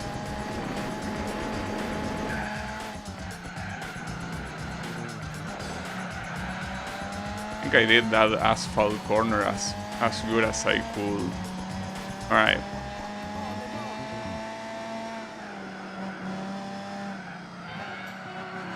I mean, the thing is that this race has been like this since the beginning, pretty much. So, like, I cannot relax yet, or ever, for that matter. Like, I just cannot do anything other than keep going full focus. That's why it's so stressful. It's very, very stressful. So at least it's nice. Assuming I manage to beat this. I think this is the first time that I will beat this car in a non-asphalt track. I think that every time I had this asphalt in another track, I lost every single time. So the fact that it might not happen here, and we still don't know. As promising as this look, we already saw multiple times that a race can go down the toilet at any time. So for now, this does not mean anything.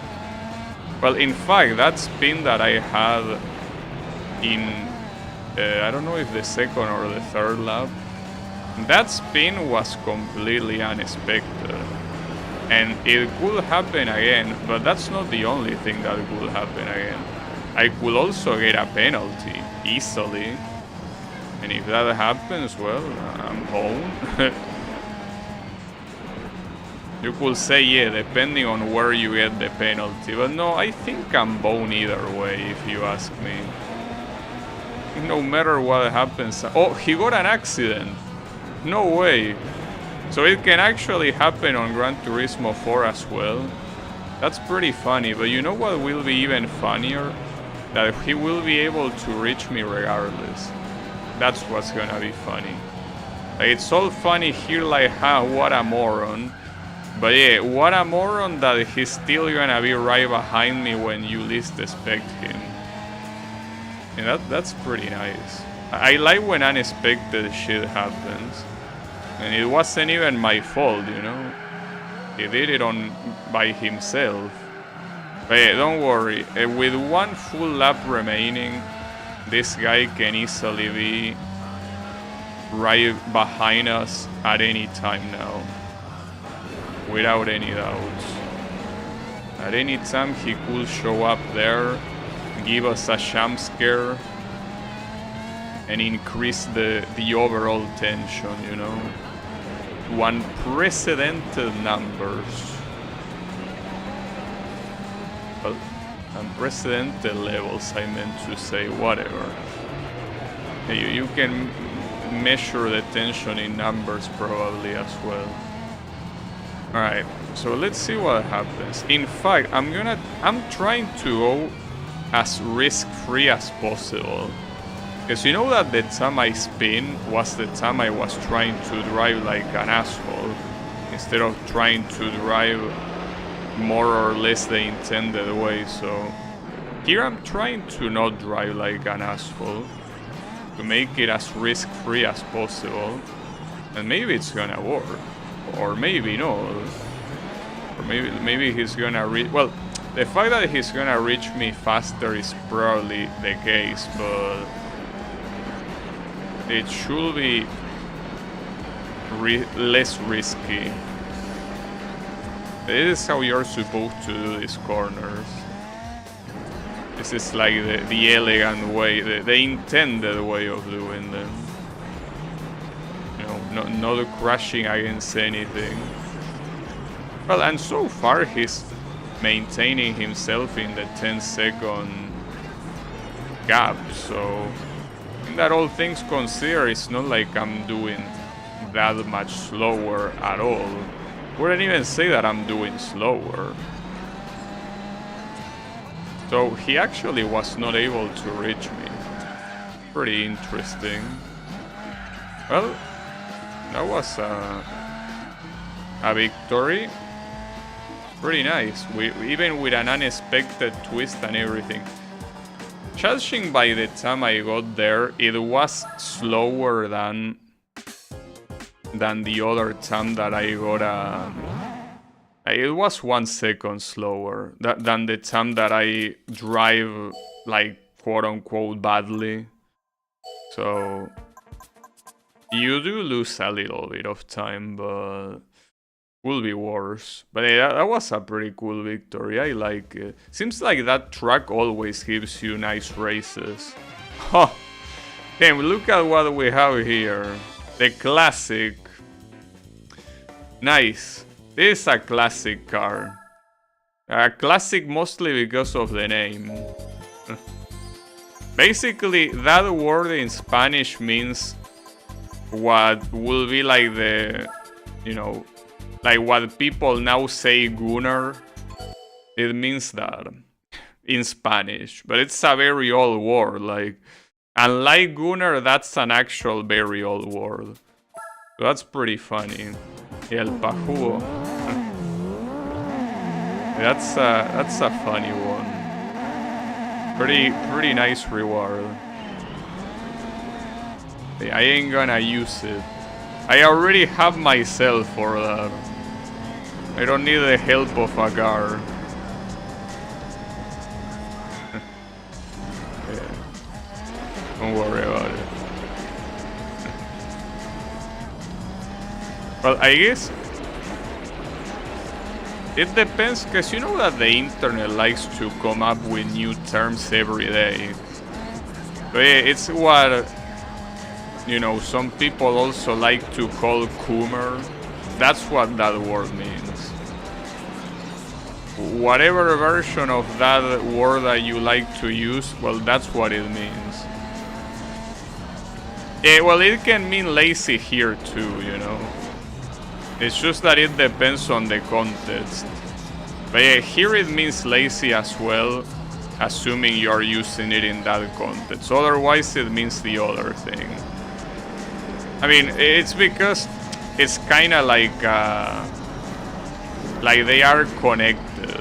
It's like it's assumed that if you're a gunner, you're lazy. You know, it's kind of the same thing. It's supposed to be despective against people that like their hand too much. Yeah.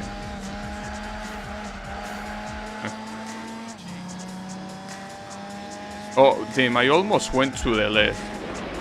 I would have been the right path on the road version, but not here. Also, this guy is surprisingly following very close to me. This isn't good. This is another race that is not gonna be guaranteed at all, huh? I'm surprised because this track seems that every time I do it, it's never an issue. Here it seems like it will be an issue after all. Well, better be careful then. This could have some very bad consequences. The worst part of this track is this sequence of corners right here. This sequence of corners is terrible. I cannot imagine who had to be sadistic enough to come up with that. But I don't like it. I don't like it, and I don't like them either. You really have to be an asshole to come up with those corners, dude. Okay, remember here that this is the transition to asphalt. Oh, that's very bad. Fuck. I thought I could take it a lot faster, but I guess I cannot. God damn it. Like, I knew it was coming, and that's precisely why I wanted to do it at high speed, but it ended up being worse. But worse, I mean worse.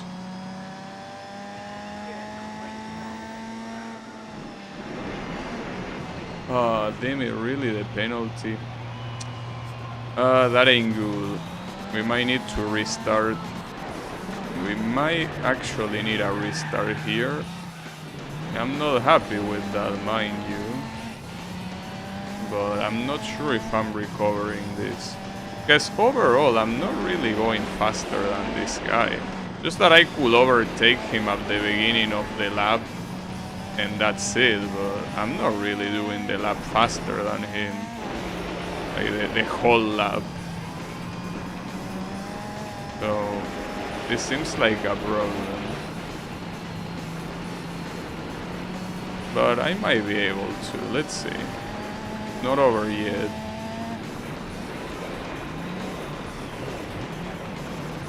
This is the part that I end up losing the most amount of time because of how fucked up it is. And I don't know how the AI does it that quickly. So it was like that in the other difficulties as well. Like, it's not just the hard one that I struggle with. And it was also like that for the AI. Like, they did that so much faster than me every single time. So, well, the problem is that here I cannot even see where I'm going. It's a little bit of a problem. Right, the distance here is similar to the previous lap. But that's not enough. I need to get a lot closer. I will say that this is not close enough. It's pretty much the same distance. At least that one wasn't a penalty this time. So there's something good about it at least. So it's very hard to not get a penalty there.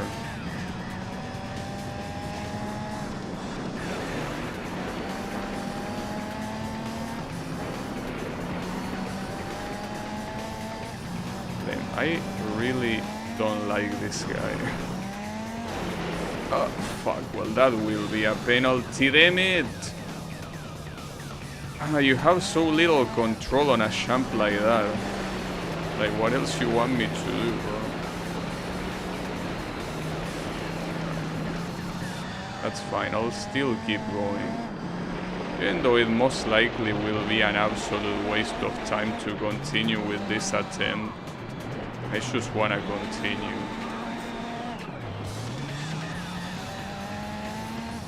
It will most likely be a waste. Especially if I keep getting these stupid ass penalties, dude. Just cannot seem to be able to avoid them.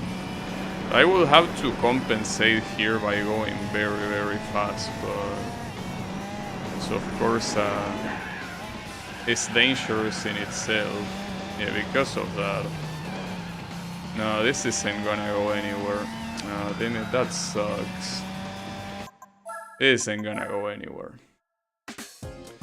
Well, that's annoying, but I couldn't do it. Alright, let me try. I want to go back to the... This is probably a horrible idea, but I will have to do it at some point anyways. I said I will leave it for last, but I gotta do this.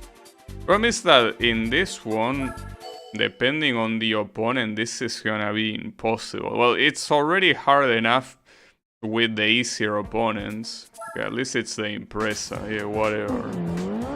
Just that this Impreza fucked me up on the previous one, so I'm not so sure, you know? This track, I mean, the previous track is not super nice either, but this track is an abomination. This track that you're seeing right now is such an insane abomination. See, like, even the AI doesn't know what to do. Crashes randomly against some of the track limits, because yeah, why wouldn't you? Not like you can do much else. Oh, what the hell? That was something. Fortunately, not an overtake. That's the absolute worst type of penalty you can get, dude. Like the type of penalty that you get when you push your opponent and you actually make him gain speed. But you also lose the speed because of the penalty, obviously. So, the one part that was the most fucked up here was this corner. Because unless you take it slowly, you're 100% getting a penalty. Well, that...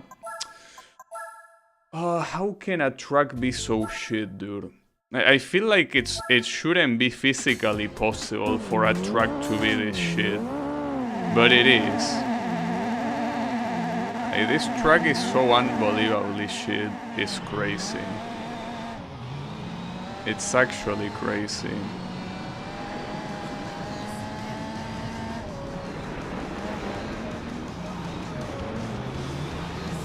Out of the way. I mean, on top of the track being the way it is, not being in the lead and constantly having to worry about what the guy in front of you is gonna do is very bad. I don't wanna deal with that.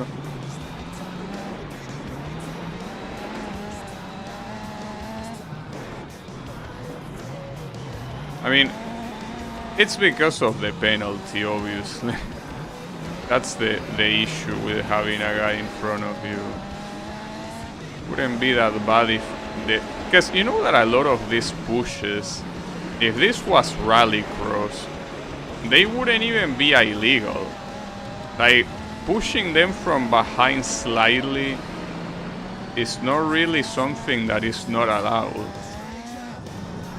But according to this game, it's like the worst offense you can do. But you don't want to do it. What the hell? And there are some times where they do that, and if it wasn't for the fact that I used the brakes, it would have been a free penalty to me. Just like that. Just because it feels like being that way.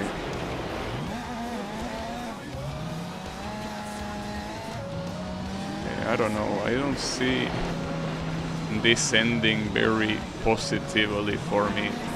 And that one was a penalty when I wasn't even accelerating.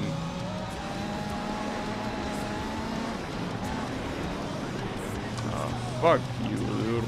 But there's nothing you can do. You're basically tied hands and feet.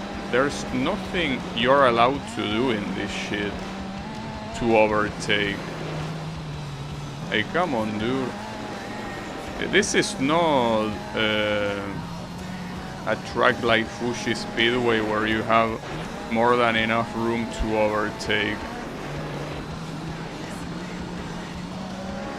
God damn it. You're tempting me so much to obliterate you using the cheapest car possible. Like, you're tempting me so much. You really are. I mean, if I was smart, I would be doing it, but I don't want to. That was a penalty too. Fuck's sake. The tension is rising, but it's mostly the salt that is rising right now.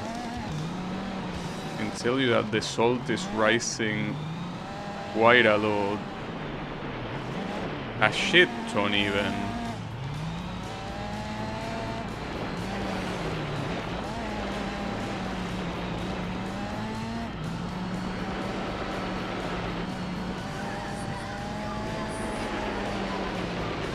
Just wanna be done with this track.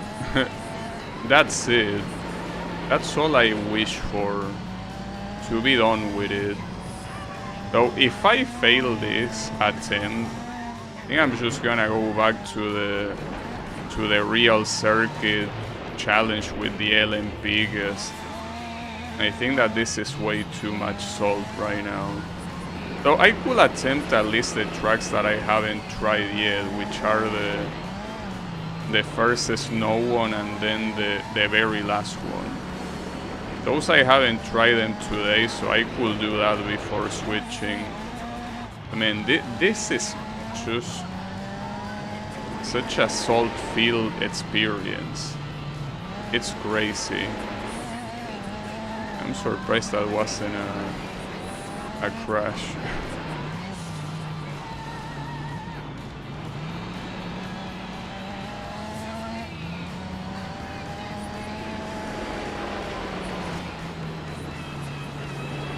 Theoretically, it still should be possible to reach him, but not very easily.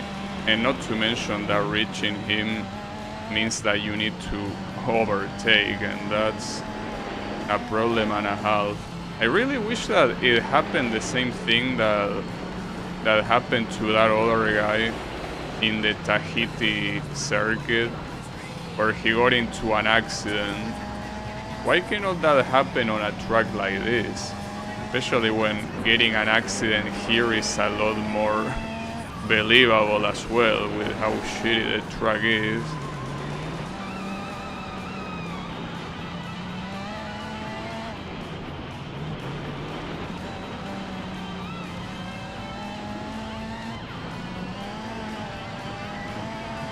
There's something that I also mentioned before, but the feeling of being so close and yet not being able to do fucking shit is so infuriating. Alright, so I'm gonna do one attempt of the snow one and one attempt of the last one, and I'm switching to LMP.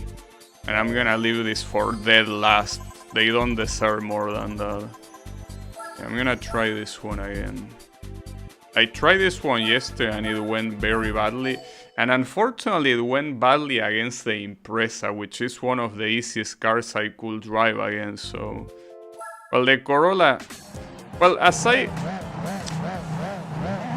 want to say that it's easier, but Chamonix, if anything, showed us that it's not gonna be easier. That this car, despite being less powerful, is actually very good at snow for some reason. I don't expect anything positive from this, but we can see.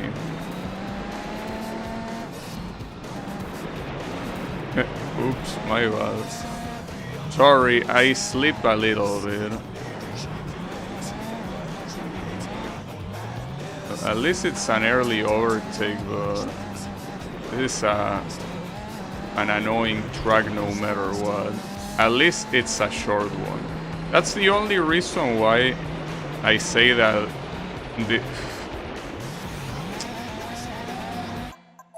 just because it felt like it. Not for any other reason, it's just decided to lose control there. I think it's because... And that's also another thing that pisses me off so much. It's because I lifted the accelerator that I lost control there. But if I hadn't lifted the accelerator, I would have gone against the wall. So it's like the game encourages you to play like an idiot. Because if you try to play well, you actually have negative consequences.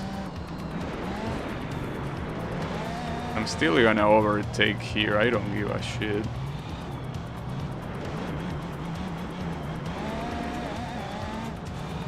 The problem is that in a track like this, driving like an idiot is not extremely rewarding. I mean, only if you dive bomb your opponent, but otherwise, since a corner like this, for example, is so wide, you end up losing a lot of distance in the process. So it's not ideal, not something you wanna do.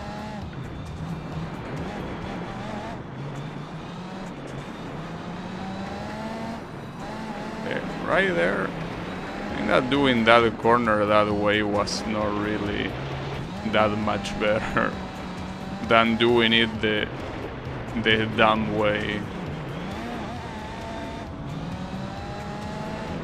Honestly, it's just very hard to figure out what's the fastest racing line here. Feels like it's whatever.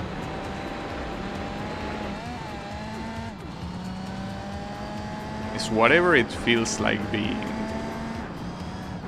It feels like being something at some point, and then it feels like being something else, it will.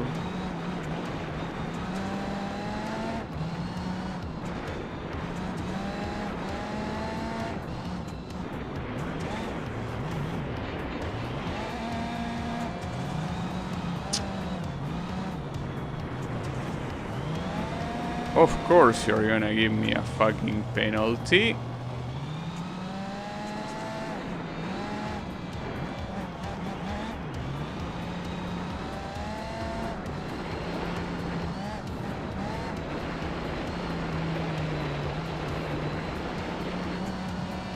Wow, the corner exit right there is a lot better when you do this like an asshole. That was a penalty, really? You're telling me that was penalty worthy? See, the thing is that even though you lose a lot of distance for doing that very wide corner against the wall, the exit speed that you get is a lot better than trying to do it the intended way. It's like, it's a very big mixture of a lot of things. Like here you wanna do it like this. You don't wanna do it the intended way. But in some other ones you do wanna do it the intended way.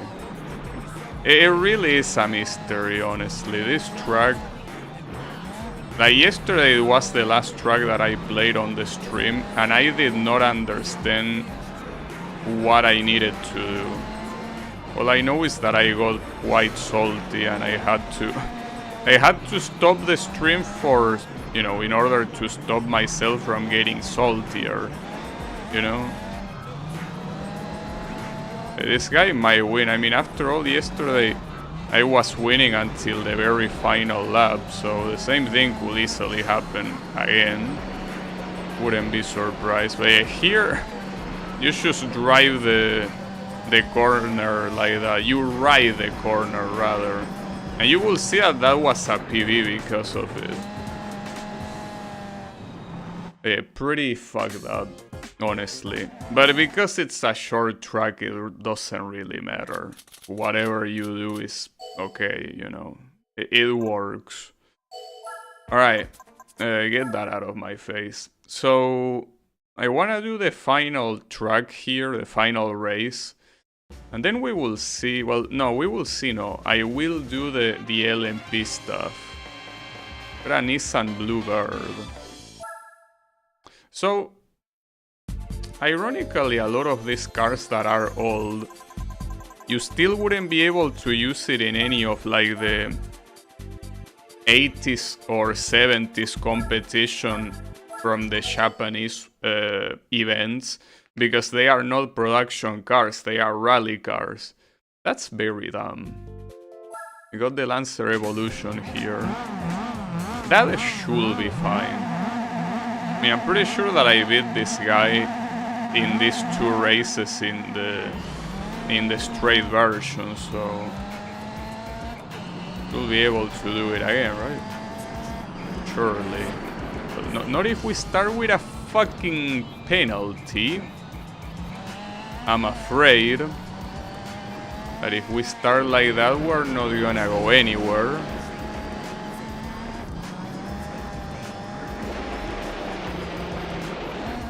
The penalty, the issue is the way they evaluate the penalty. Like, the penalty should be for strength of impact.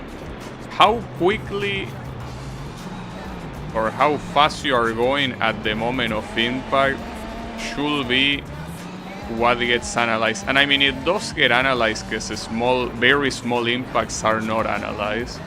The thing is that the game will rather penalize you for very slightly touching your opponent, which a lot of times you cannot avoid, than by doing these corners in the most stupid way possible, simply because you didn't use the front part of your car. That's the one thing that really sucks about the penalties here. But yeah, whatever. Then again, keep in mind that if the game actually care about the hits that I give to the wall with the back of my car, I wouldn't be able to win the majority of this. Well, some of them I would. But a lot of this, well, and especially the previous one on the snow, I wouldn't be able to win that one at all. Like, there is simply no way. But yeah, they decide to do the penalty in a very, very dumb way. So, it's whatever. It happens.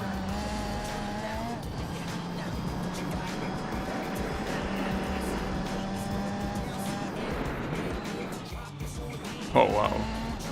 That was something. Alright. So, this is one of those cases where the race should be fine unless I make a mistake. But in general terms, it should be fine. Nothing to worry too much about in here.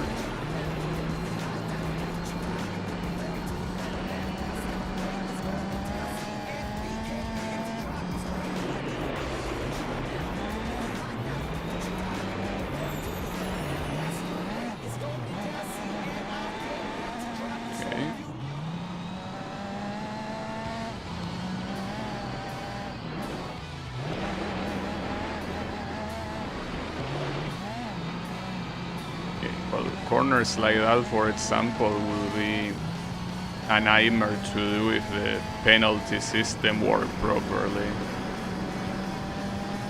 I admit that it works against me, but also works in my favor for ignoring those collisions. But at the same time, I feel that if it worked properly, there are also a lot of situations where I will be able to take the lead more easily, and that will end up making me, you know, just take the track a lot faster, you know. So it's a bit of both, really. Just a bit of this, a bit of that. It's a mixed bag at the end of the day.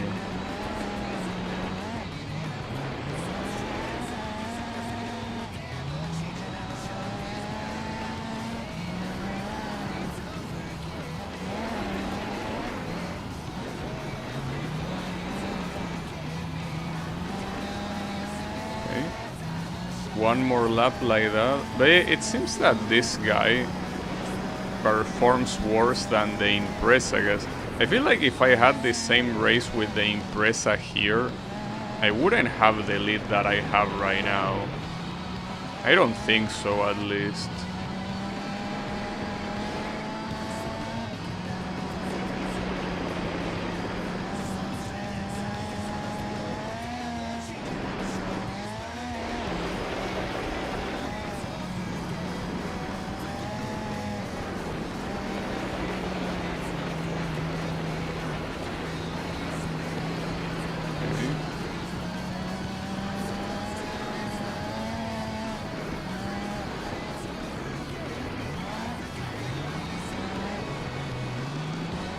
want to, at least for the final lap, to do these corners as intended, you know.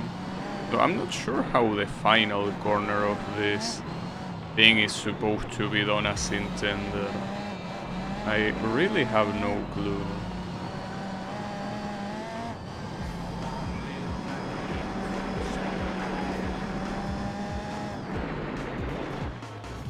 Well, already there it's very hard to not hit the wall, but here you have to take that so slowly. Yeah, I got it. Yeah, that was free. Okay, so right now, I already said it, but my idea is to do the remaining 2 LMP races and then go back to these 2, well, to the remaining 2 here on Rally. That's the idea.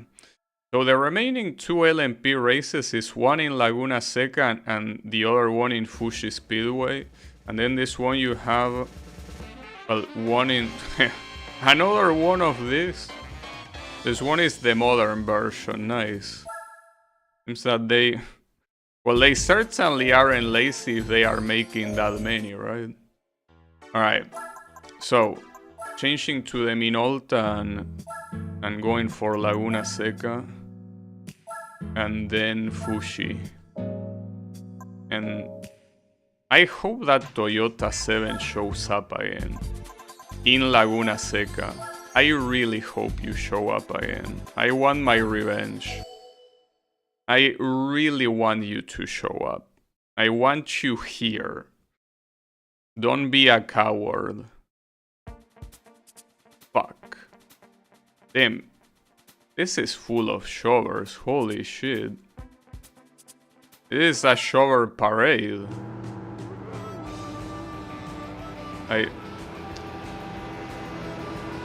Half of the cars are shovers.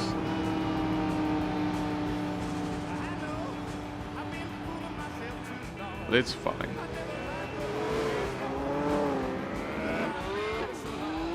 Well, the obvious one are the Camaro and the CLK. But I also think that one of these LMP is clearly not good at all. So I'm not sure which one of them. It's the one in second place or the one behind me. Which one of you is the shover? It's also pretty nice how the CLK, because Laguna Seca is such a peculiar track, that he can actually hold his own for quite a while. But yeah, we don't have penalties here. Can actually hit the opponents as many times as we want. Pretty nice when that happens. I move aside and you move aside too. But I really wanted to fuck that Toyota up. Though it wouldn't really have been a challenge, because the only reason why that Toyota was able to win is because I pit stopped. Here, using hard tires, even though you could say that technically the driving is slower, it's not super noticeable. Well, it is noticeable, I guess, but not to the point that it should define the victory or not. So essentially, if the Toyota showed up here, the only difference would be that... well, no, there wouldn't be any difference. I mean, yeah, the outcome will be different, but I mean that compared to, like, my pace to his pace, it would have been the exact same. It really wouldn't have changed much. So right now I'm not doing these corners properly, that's for sure. Laguna Seca with LMP is really a pain in the ass. There is a reason why the CLK is able to hold on for so long. He's still in second place, by the way. Because this track was made for cars like that. It was not made for Le Mans prototypes. That's something I would want to investigate. I probably already say this and I didn't investigate anyways, but like, do Le Mans prototypes driving this thing?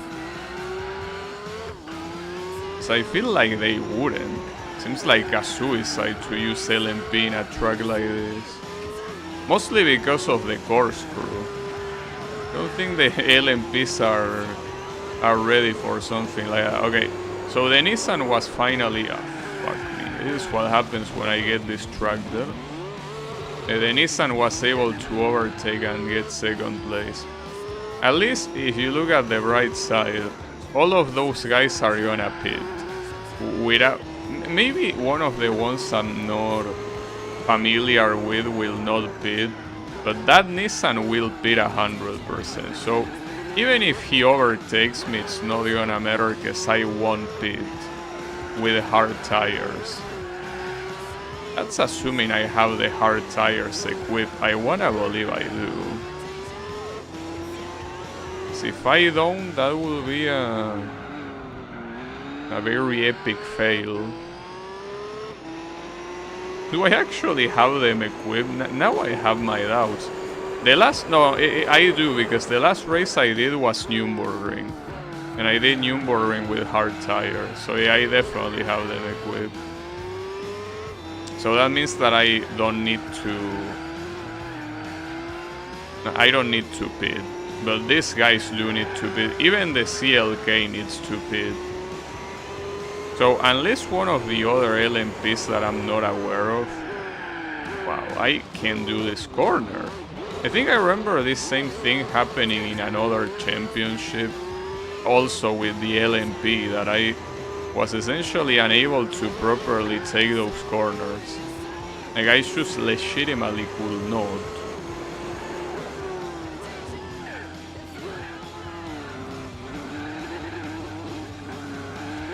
I cannot even take the corkscrew a lot of times. It's as I say, Laguna Seca for these cars is not a good idea. I understand that this event is supposed to be about real life circuits, but you want a real life circuits? I don't know. Did you put Suzuka here? Probably was one of the first ones. But even the urban tracks would have been better than this. The urban tracks would have definitely been a lot better.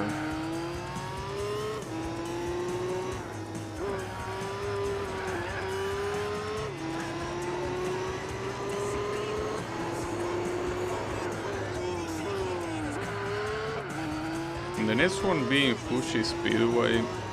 That one should go fine.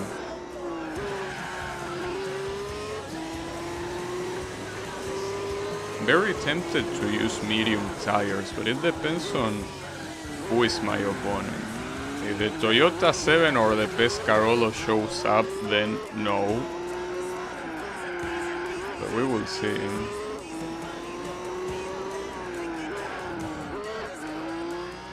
And surprisingly, the CLK is still in the same group as the rest of the LMP. Like, I'm not sure exactly which one of them it is. Maybe it's the one that is at last place. I mean, at last place of that group. The one that is actually on the real last place is the poor Chevrolet Camaro touring car that, well, cannot do much, obviously.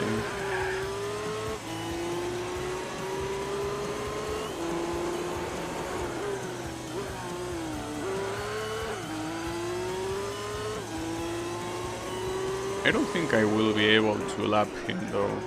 I mean, especially with the mistakes I have.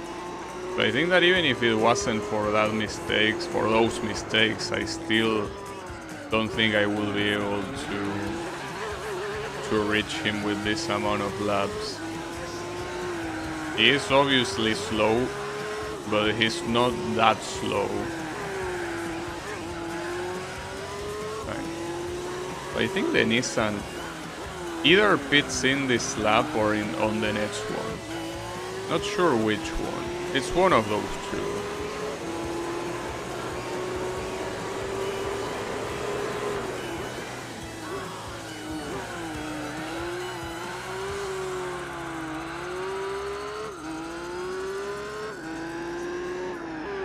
There's the reason why I wanted these tracks to go differently, like to use different conditions to make them more exciting, but every attempt has failed. So yeah, I'm afraid that we are not doing that.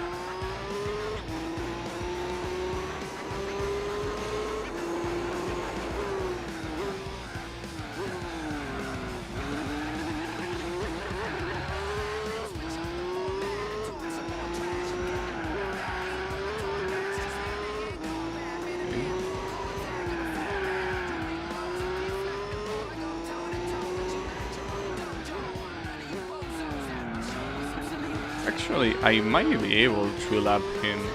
Well, I guess if we want to make this interesting, that will be an interesting thing to try. And I definitely can lap him actually. And though he wasn't gonna be that slow, I think really the one that was being slower here was me with the multiple mistakes I was doing. Now, if those LMPs behind me don't pit, this will basically be a very similar equivalent to doing the race with the Toyota 7. It's just that the Toyota 7 is faster than these guys. But I don't think that really would have mattered at all. I think it would have been the same thing.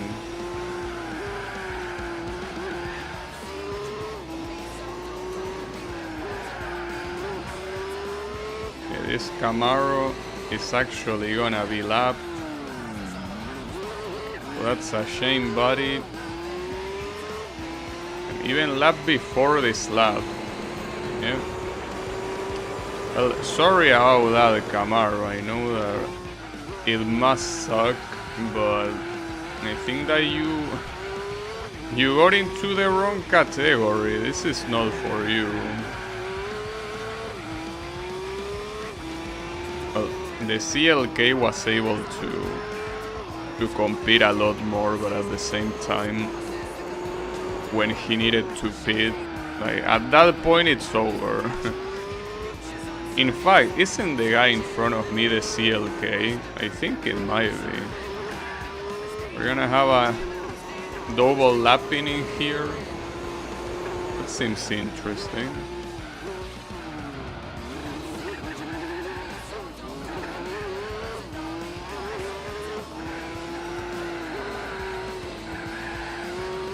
Yeah, I think he is. But we can try lapping this guy too. Just to establish dominance. I'm surprised though that the deterioration of my tires is so relatively big here.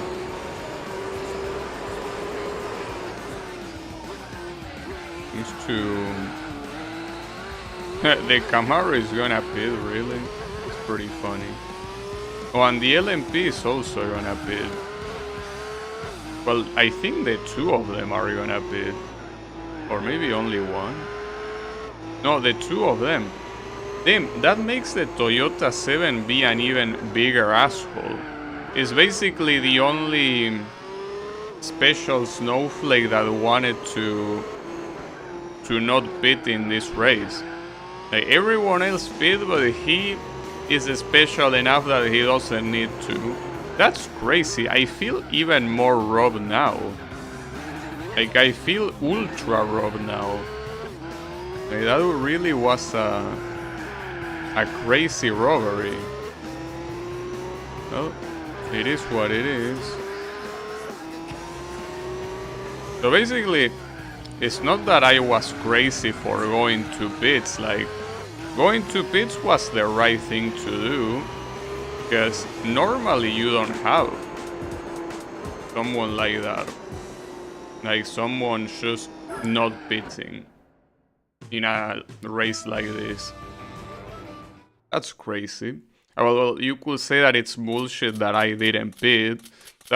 I wouldn't mind using medium tires here if it wasn't for that one as well. Well, in fact, I did it and I pay the consequence of using a medium tire here. So it's messed up that it's either 40 seconds or difference or losing, depending on how you want to do it. Very, very messed up. Yeah, it's whatever. So... well, against these guys, I will do medium tires. I want to at least the final race with the LMP to be a little bit more exciting, you know. I could also try doing the same thing that I did, like disabling the driving aids right now, whatever. And this race, except for that guy in 4th place, is full of worthy opponents, you know.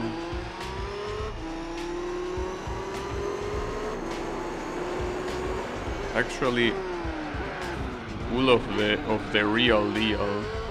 Yeah, sorry for that corner, my bad. Now, knowing these opponents, I don't think any of this is gonna try to not pit, but it could happen. I don't know. Well, the Nissans will probably pit. And the Sauber should pit as well. Well, that's not the only reason to pick medium tires here. The thing about this track is that, as you can see, most of the corners are like very close to 90-degree corners. So with corners as sharp as this, using hard tires makes this very painful to do. I mean, I already did it with the shower, and even if the shower sucks, it's still more or less what it would have been with this car. So you don't want that. There is... oh, okay, I gotta keep in mind that if I pit stop, I cannot do it at full speed. It has a very specific little path to go. Alright, I gotta keep that in mind. Because if that was the lap that I needed to pit in, I would have entered full speed. And that would have gone pretty badly. So don't worry. I am now aware of how to do it. Just in case someone doesn't pit stop, I should also aim to do this as fast as I can possibly do, to get enough of an advantage in case I need to hold someone on. I gotta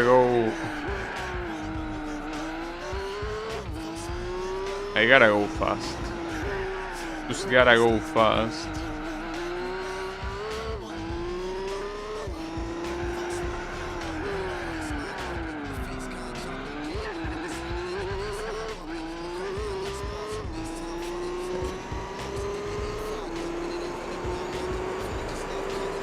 So it will probably have to be like a 25-second difference or something like that, which... I mean, with the second place it probably is not gonna be possible. But the second place is a Nissan, and that guy will most definitely pit stop.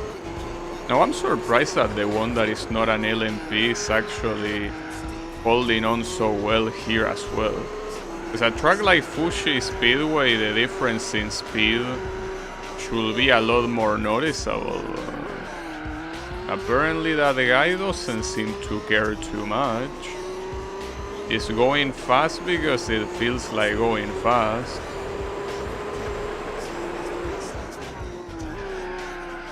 Which is cool. I like seeing the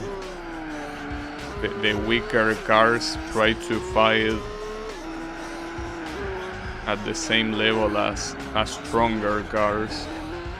Well, stronger, I mean more powerful cars, right? I don't know if you will use the word stronger here. This is not Dragon Ball Z.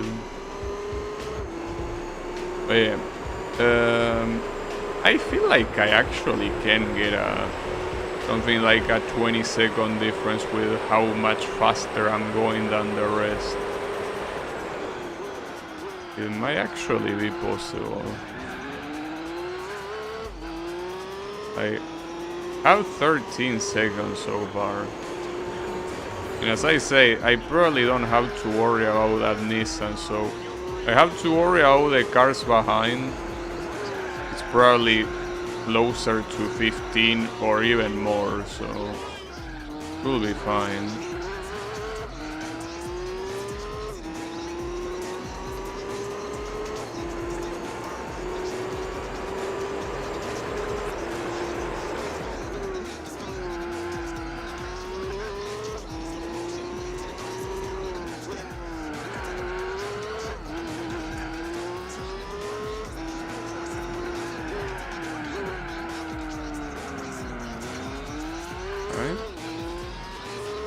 Now the question is, what lap do I need to pit stop? Considering the lime green on my rear tires, probably the next one. Like at the end of the next lap I might need to pit stop, most likely. So that's also an interesting thing about this game, that outside of the World Championship and the Endurances, you don't really need to pit stop in any other event. Like this one I'm only pit stopping because I'm using medium tires, but if I wanted to use hard tires I wouldn't even need to worry about pit stopping. So it's a little bit messed up how, despite having such a polished like pit entrance, they use it way less than Gran Turismo 3, that still has the PS1 pit entrance with the non-existent pit crew and the magically flying car, you know. Like, all things considered, with how polished it is, it doesn't get used much. But I guess the idea is mostly for the endurances, in they definitely put some stuff in endurances here. Okay, time to do this. That was a very elegant pit entrance. Alright, so if one of these guys doesn't pit, we might be in trouble. But I also feel that I do have a lot of advantage to recover. If one of these guys does not pit stop at all, we might be in actual trouble. At least he's not really that far, but might still be a problem. Alright. I mean, the fact that the Nissan hasn't stopped yet feels like a bad signal. I feel like he should at least stop on the next one, but what if he doesn't? If he doesn't, that would be pretty sad. Pretty sad. I also feel like I should be able to drive fast enough to overtake him normally. I don't think it should be a problem. Like, I might not need for him to actually pit stop at all. So keep in mind that there are not really that many laps left. So the Sauber is right there. Okay, we are actually... Oh, what the hell? That was... He got an accident. How did you get an accident into a corner like that? Well, the Sauber is going to pits, and you're most likely going to pits. Well, okay, I'm assuming they got the accident because their tires were on the dumpster, basically. That's pretty cool. So otherwise, in a corner like that, what the hell are you even doing? So only one of them did not pit stop. And this is the last lap that they can pit stop, so... Is this the R89? I didn't really read who entered pit stop at all, so... I'm not very aware of who you might be. Might not be very sure. It doesn't matter because there is no way you are reaching me regardless, but will be interesting to... Well, I don't know why I would want to keep in mind, since this is gonna be the last event involving... Well, involving anything that is not Formula that I'm gonna do. But aside from the 2 rally ones that are remaining, of course. Okay. Unfortunately, you are too far here to see you. There doesn't seem to be that many checkpoints in this track to actually see his model there. So who are you? Oh, he's the other. I think that's the Audi, right? Well, that's interesting. The Audi has, seems like, some very nice endurance in the tires. It might be like the Pescarolo, actually, in terms of how much it endures. Well, that's pretty nice of you. Oh, someone else pit in. Is that the shower car? Yeah, it is the shower car. Nice. Well, that's a shame, because if you didn't pit in, you could have probably gotten into the podium. I mean, most likely not, but it would have at least been close. But that's a shame that you didn't. It's fine, don't worry about it. Look, you did your best. That's what matters. You were at least able to fight against a lot of these guys. Shame that it's still... You're still gonna finish last place, but it's okay, dude. You did your best. Well, actually... well, no. He ended last. At dead last. It's fine. No one's gonna judge you. You were fighting against monsters. You did your best. Alright, so that basically means that it's the end of the extreme events, with the exception of the Formula Championship. Well... Reward. Oh, we got the pace car from this? Damn, that's pretty cool. I thought you got the pace car from getting gold in license, but damn. It's a shame that it's basically one of the last rewards that I'm gonna get, and that I'm not gonna use it for anything. Basically, the Formula GT Championship is the last thing remaining. So, let's do the final 2 rally races and we should be good to go. I mean, to go back to end the stream, I mean. Alright, so the first one I wanna engage with is the second to last one, because this one shouldn't be a struggle to beat. This one should be okay, especially if my opponent is the Mitsubishi Lancer. Well, it's gonna be the Subaru again. At least I will be able to get my run back, but... This guy fought very hard to not let me win last time, and in fact I didn't win. We will see how it goes now. Even though this event can and will most likely still be an issue. That fucking is... Yeah, if we start like that, it will definitely be an issue. God damn it, dude. I was about to say that the real problem is the canyon one. That one, I don't know what I'm gonna do with that, but... Well, I mean, I have to do it, yes, but... It's gonna be so unbelievably painful that... I really don't know what's gonna happen. It's like it's just gonna be pain and more pain.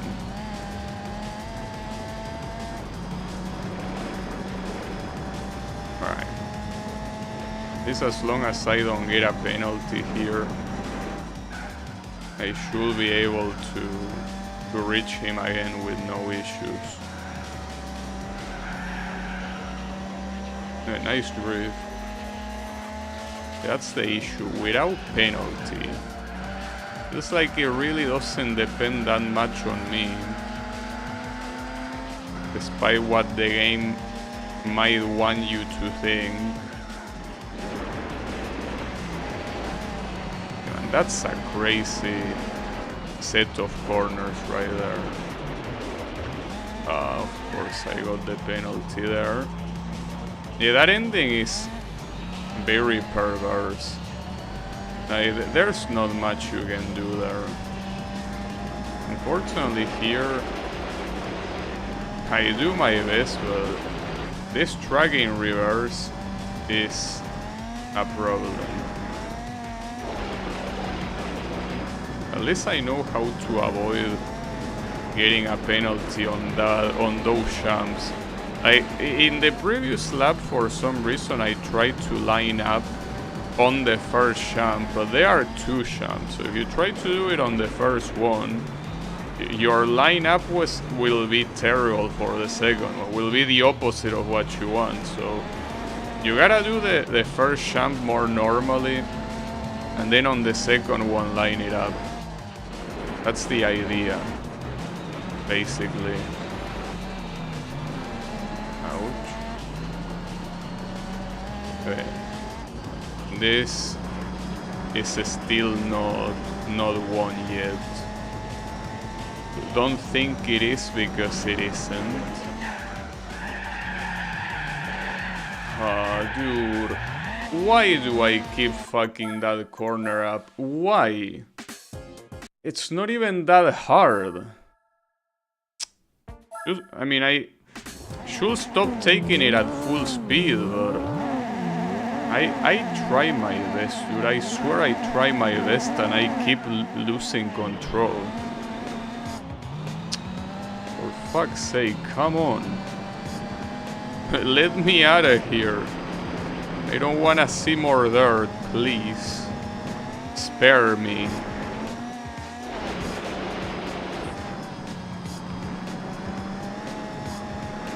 Yeah, I guess you just gotta... I mean, that's unbelievable. At least it didn't make me do a full spin, but... It's insane how random a lot of these corners feel sometimes. You know how they say that the definition of insanity is doing the same thing over and over and expecting different results? Problem is that here I'm doing different things and I'm getting the different results. Well, yes, but you know, does this one have downforce maxed out? I have no clue. I don't think downforce matters too much though when you're talking about dirt. I feel like it might not matter that much, but I might be wrong. I don't know.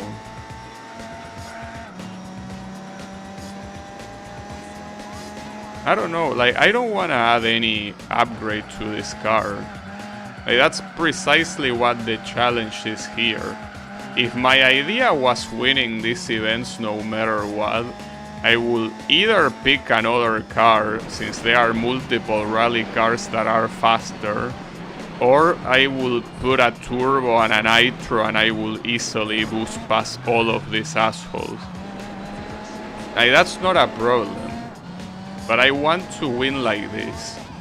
Like, no upgrades whatsoever with this car. That's the challenge, and that's the reason why I'm struggling so much, because normally these events are not hard. Well, despite the fact that the difficulty is called hard, they are not really hard.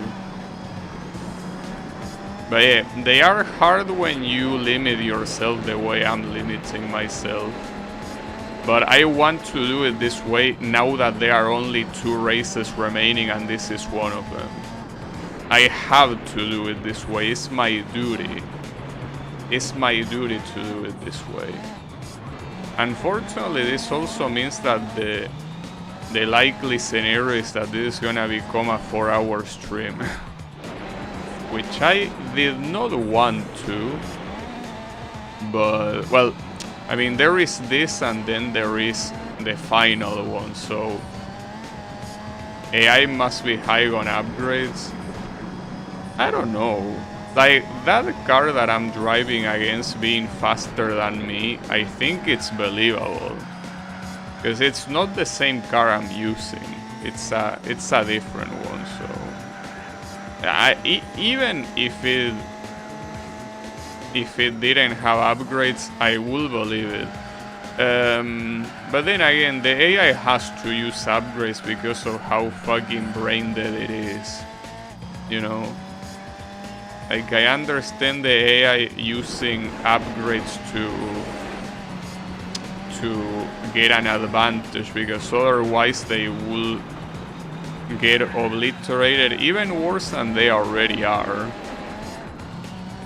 The one thing that pisses me off that the AI doesn't have to deal with is the penalties.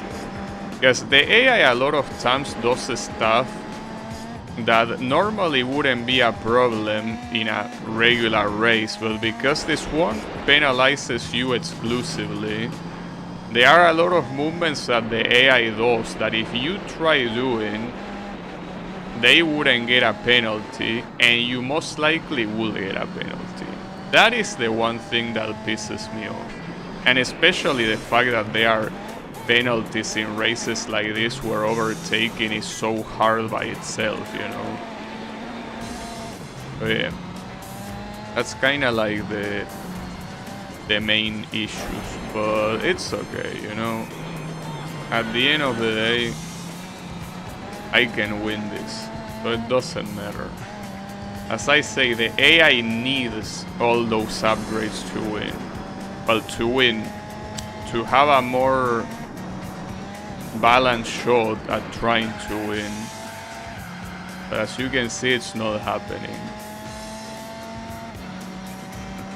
But in 5 seconds, that's quite crazy considering that not the immediate previous attempt, but the previous attempt before I went to LMP was essentially this guy constantly being behind me and eventually overtaking me. But right here, the fact that he's actually this far is very nice, because it means that I'm actually doing the track a lot faster, you know. So yeah, I like that.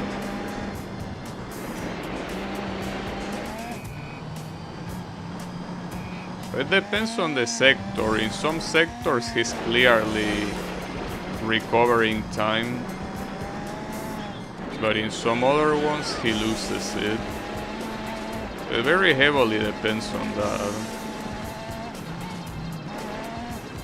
Ooh, that was interesting. After this race will come the most salt-filled race that there will be. Like, the remaining race in the canyon, and especially the fact that it's the last one, is gonna be so filled with salt that you are not gonna believe how can so much sodium be contained in a single person. Maybe not, maybe I beat it on the first try and I'm happy and everyone is happy. But everyone except for the AI. Poor AI, right? But it seems that right now this guy is consistently at 5 seconds. It's not necessarily a bad thing, but I think that it's mostly remaining at a consistent distance, you know?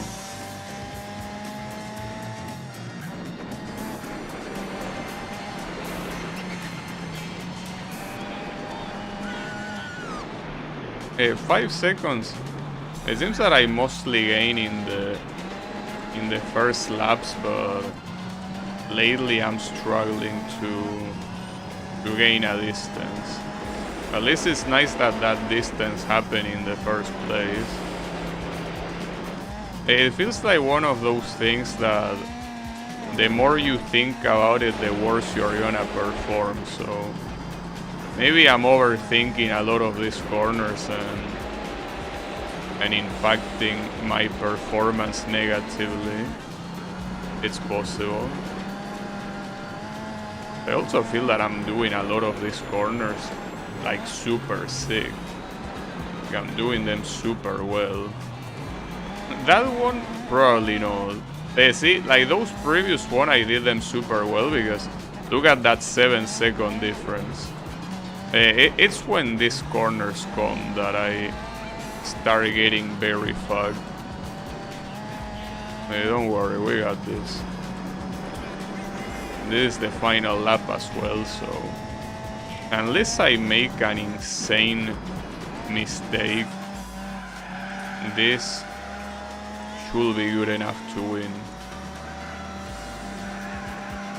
I'm 7 seconds actually maintaining them, so I was right that I did those corners super well. Indeed.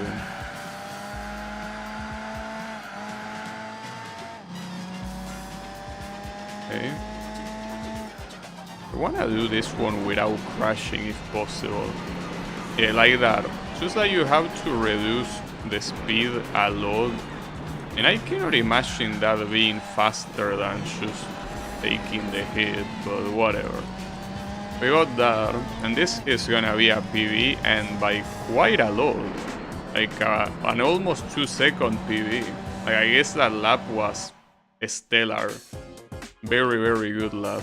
Alright, on to the final race. This is the very final event that I'm gonna do before the, well, yeah, before the endurance that unlocks the Formula car, but essentially before the Formula. So here we get, oh, we got the escudo here, no way. Damn. So one of these actually unlocks the escudo. Unbelievable. So it was on that one. Damn.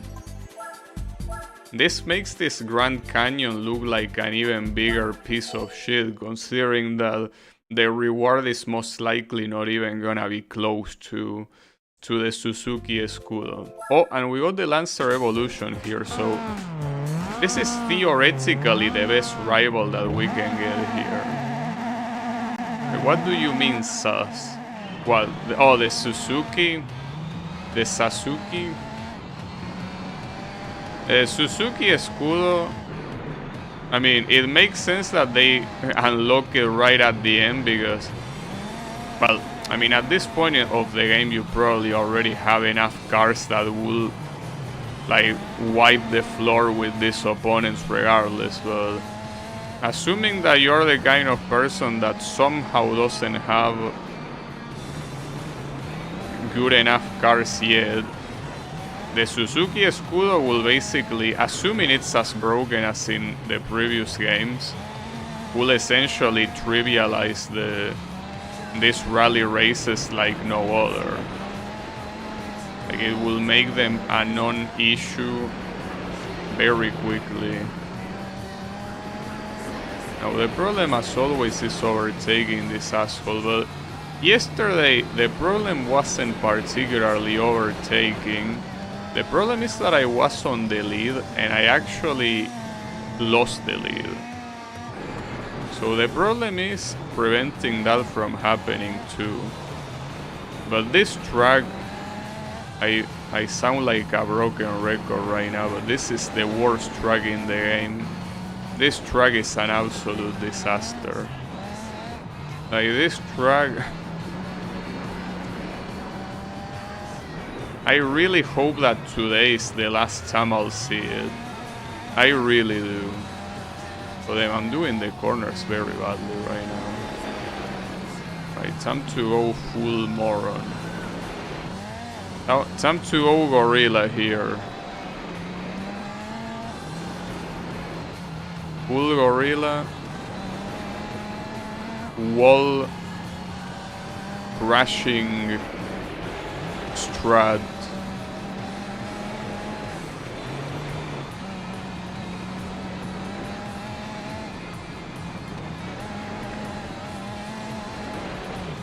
So you were gonna say one of the people that somehow doesn't have a Suzuki Escudo? No. I mean, getting the Suzuki Escudo in these games is particularly not easy precisely because of how good it is. Though here, if you look up a guide and you specifically play that event, it's obviously something that you could even do close to the beginning of the game, easily. I can't see shit, dude. Well, if I cannot see shit, I cannot imagine how little you can see. Considering that the bitrate is probably making this worse than it already is. Trust me, if you're having trouble seeing, it's not different for me. I'm gonna do it here. Oh, fuck. Didn't work. Didn't work. Wow, that wasn't a penalty, I'm glad. Alright, but as I said, overtaking is only half the battle. The battle now is being able to keep the lead, and it wasn't an extreme problem in the straight version, but in this reverse version it's so hard to keep the lead. Because you have abominations like this corner right now. It basically comes, like, it's one of the hardest corners and comes right after a fast section with champs. And also the AI apparently does it super fast because, you know, why not? So yeah, but if I try to do it fast, I get a penalty. Make no mistake. God damn it, I hate you so much, and I hate this track even more.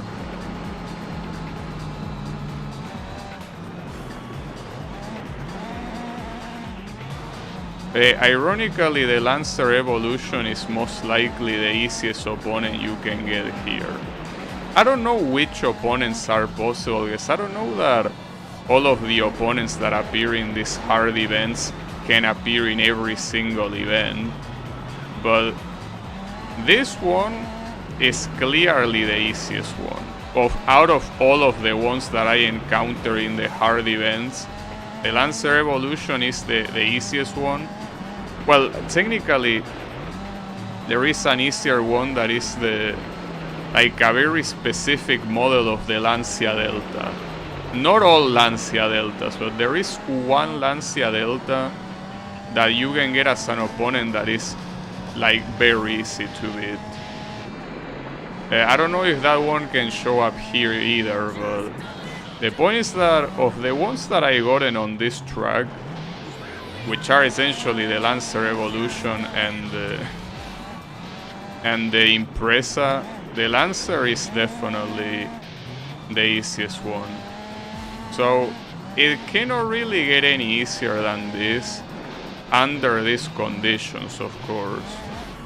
If I use a faster car, obviously it's a different story, but with this car I'm using in those conditions, this is the easiest it gets. It sounds fucked up, but that's because it is fucked up. It might sound surreal, but it is real. It is the way it is.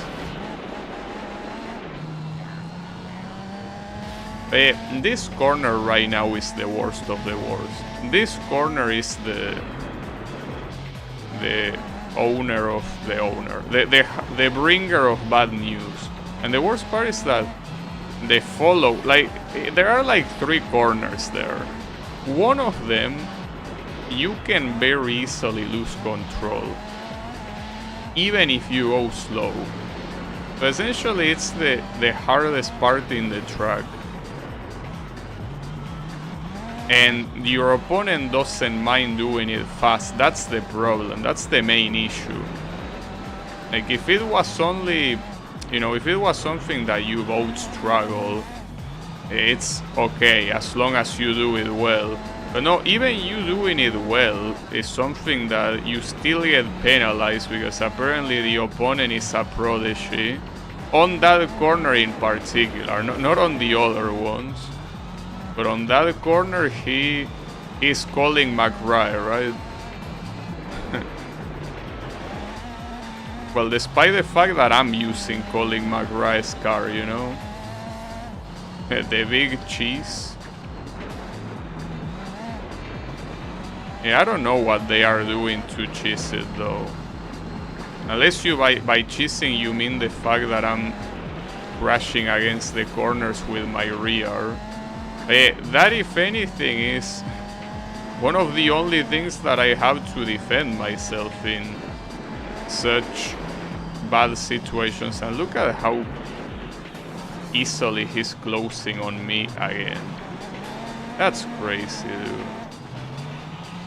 Like, despite how well this is relatively going, this might be another defeat, because it also went like this yesterday until in one corner it stopped going like that. Until one corner I lost it all. Against the non-existent walls. Yeah, sometimes there are no walls. Yeah, it's either that or basically dying a painful death. In a lot of this you're just going out of the mountain. Well, and in some others you are killing hundreds of people. Sometimes it might be a combination of both as well. You can get very creative with the tragedies here, I guess. When I almost lost control. It's what I mean, dude. That corner is so fucking fucked. It really is. So I think that corner is supposed to be slow. It's the following ones that I feel like I've been doing slower than I could, and now I did them fast. Okay. That's fine. Don't worry about it. We still got this. We got this, goddamn it, we got this. We have to.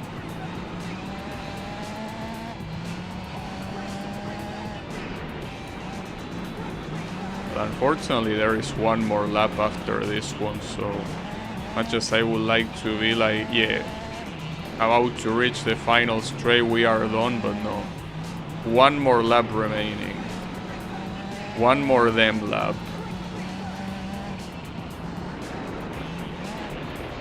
Okay.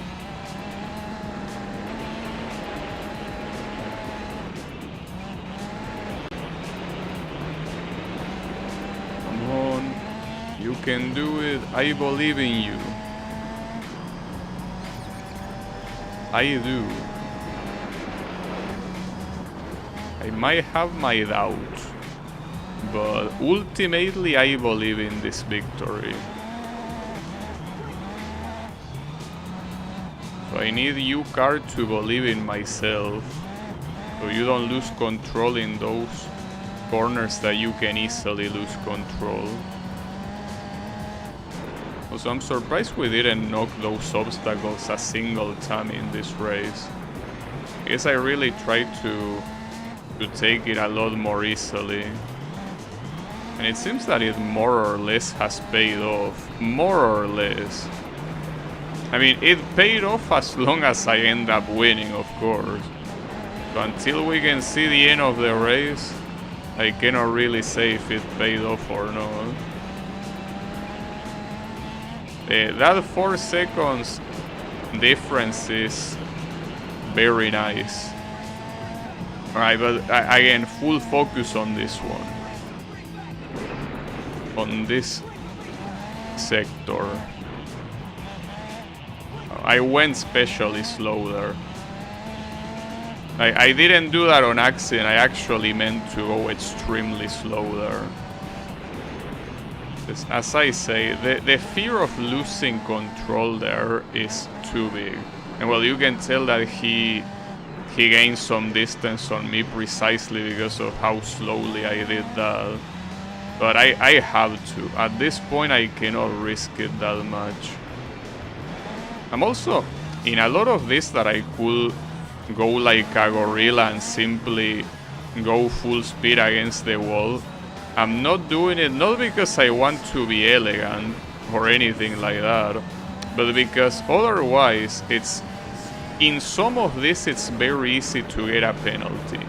It depends on the wall. In a lot of the walls you don't, but in a lot of others you definitely can and will. So I'm trying to go as carefully as possible. And this might be a bad idea considering how close this guy is from me. But see, for example, that corner, if I did it full speed, full gorilla, I could have eaten a penalty. And so the same thing could have happened there. So you can see that most of the advantage that I had, I lost it. But it doesn't matter because I win. 5 seconds slower than the previous lap, by the way. 5 full seconds slower. Can you believe that? But yeah, we got it. I don't want to see this track ever again, though. I don't want to see that track ever again. Like, please take it out of my mind, of my memory, of my soul. Please remove that from my sight. Alright, and what do we get from that? Mitsubishi Starion. I remember this being one of the ones that you use in a license test, I think. It's whatever. So we got all of this. All of the special condition events completed. So I will end the stream now, but there are 2 things I wanna do before tomorrow's stream.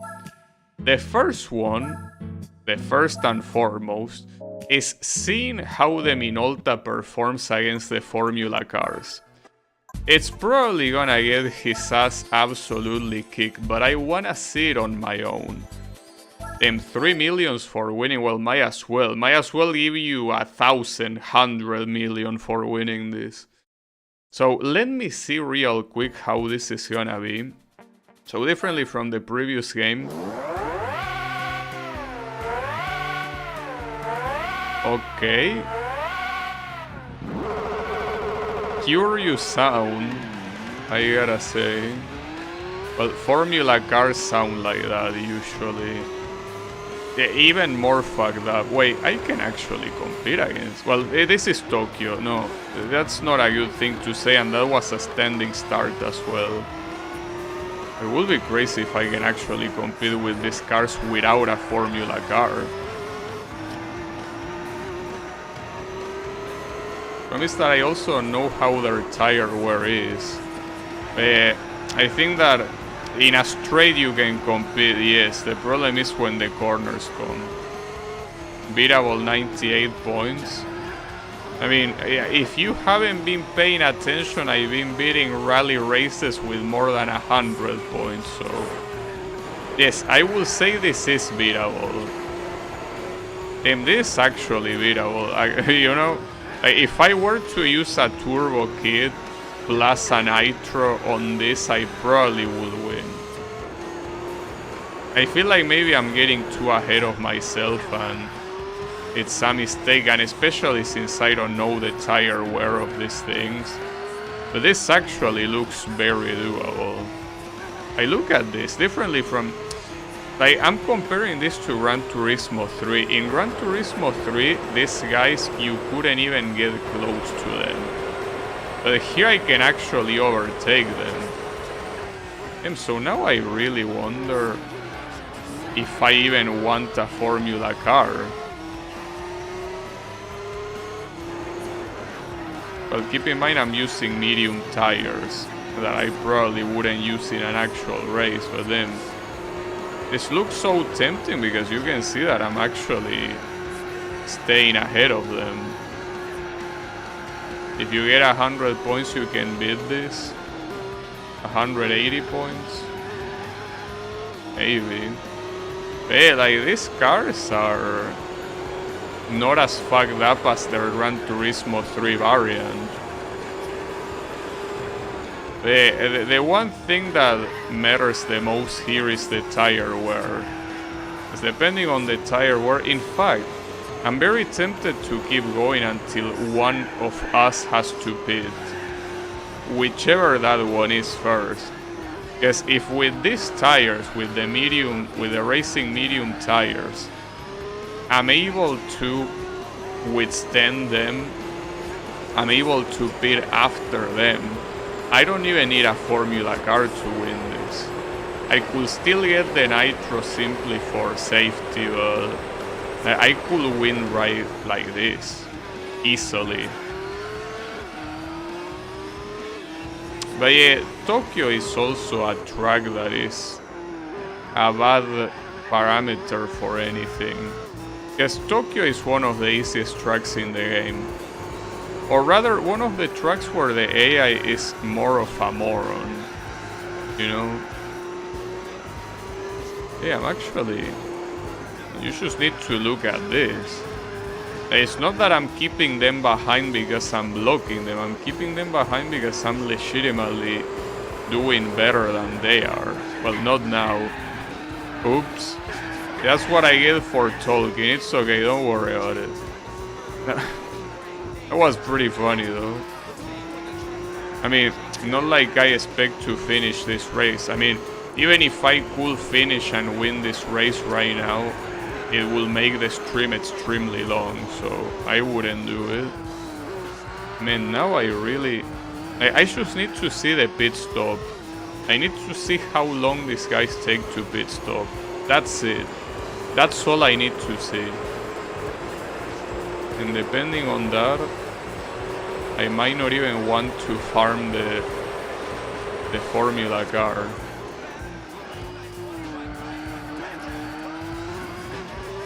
Considering these races are also so extremely long, what you probably want to do is at least have a better guarantee that you're gonna win. Because as it is right now, you don't really have a good guarantee you're gonna win at all. That seems like a problem.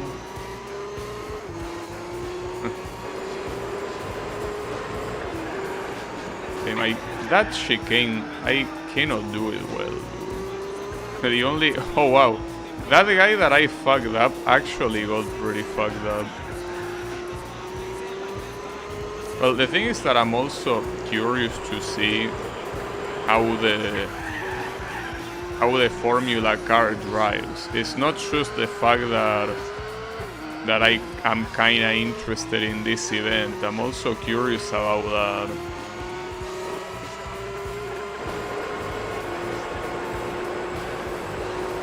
If these guys pit in first, I'll tell you right now, I'll do this with them in Ulta. That's the only thing I'm holding on right now. The only thing. Because obviously these mistakes I'm making are costing me the lead, but if I actually drive properly, I could very easily win this simply by driving well. So only the question about the pit stop remains. I mean, if they want to make this realistic, the idea is that a Formula car will always pit stop before an LMP. Like, that's for sure. There is no way it wouldn't be that way.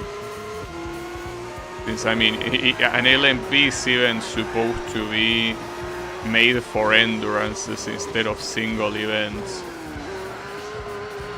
But right now, on the next lap I will have to pit in.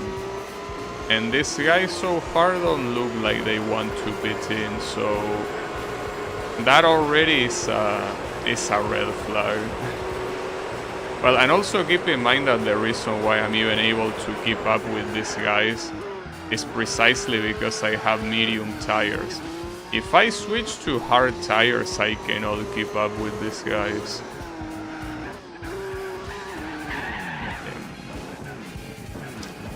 But I think that that was a good test, since I need to pit stop on the next lap, that even if they pit stop on the next lap, it's useless, because in any other race that isn't Tokyo, I wouldn't be able to go with them.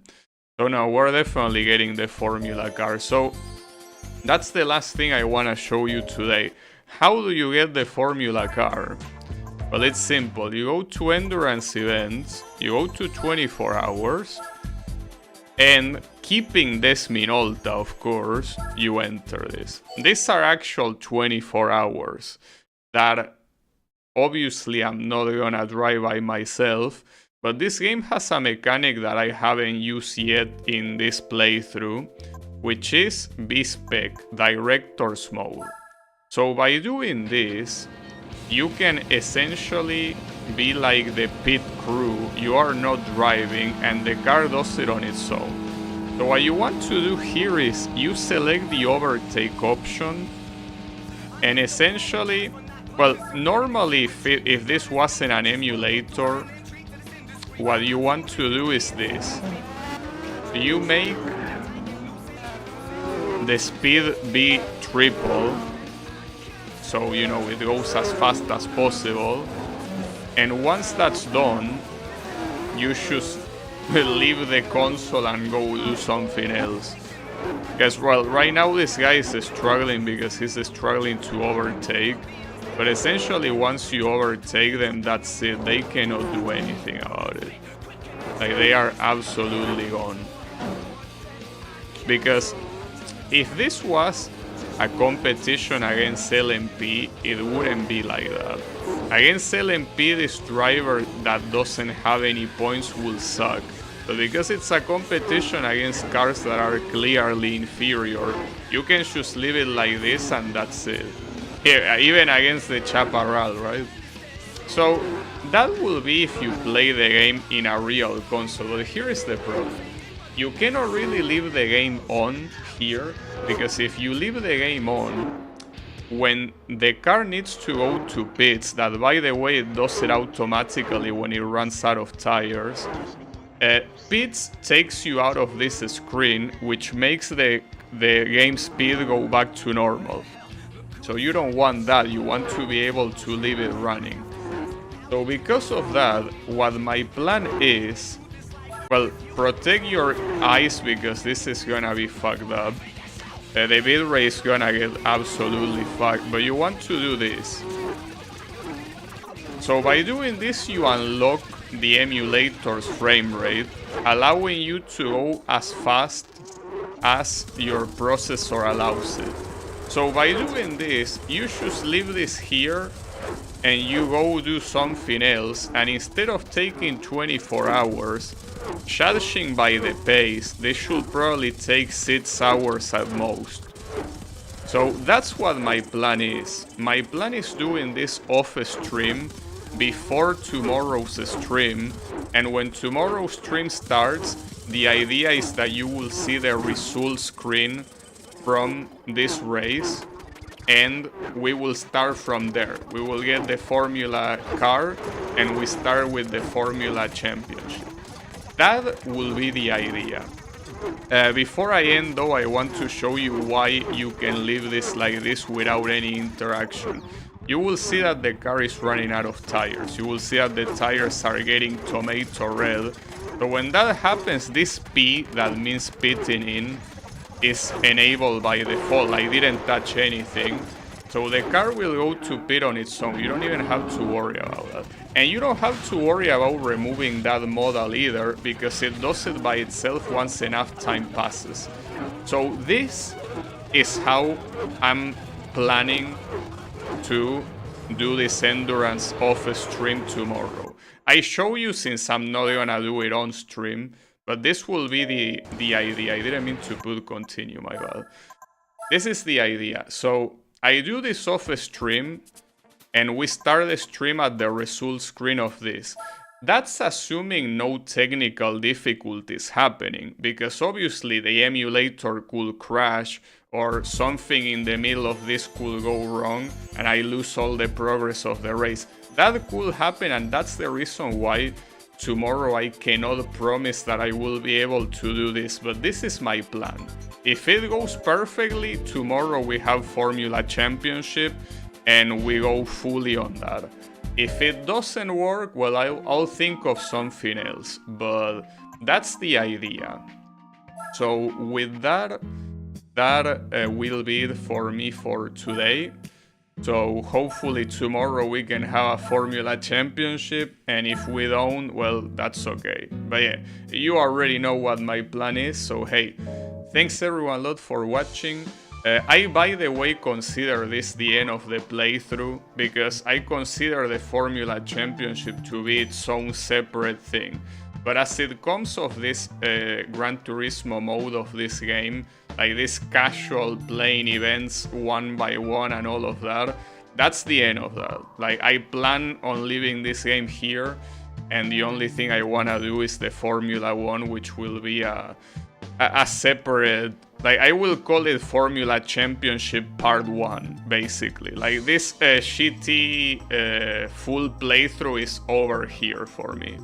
But yeah, thanks everyone a lot for watching, and I'll be seeing you on the next stream, hopefully with the Formula Championship, so have a good one, and take care.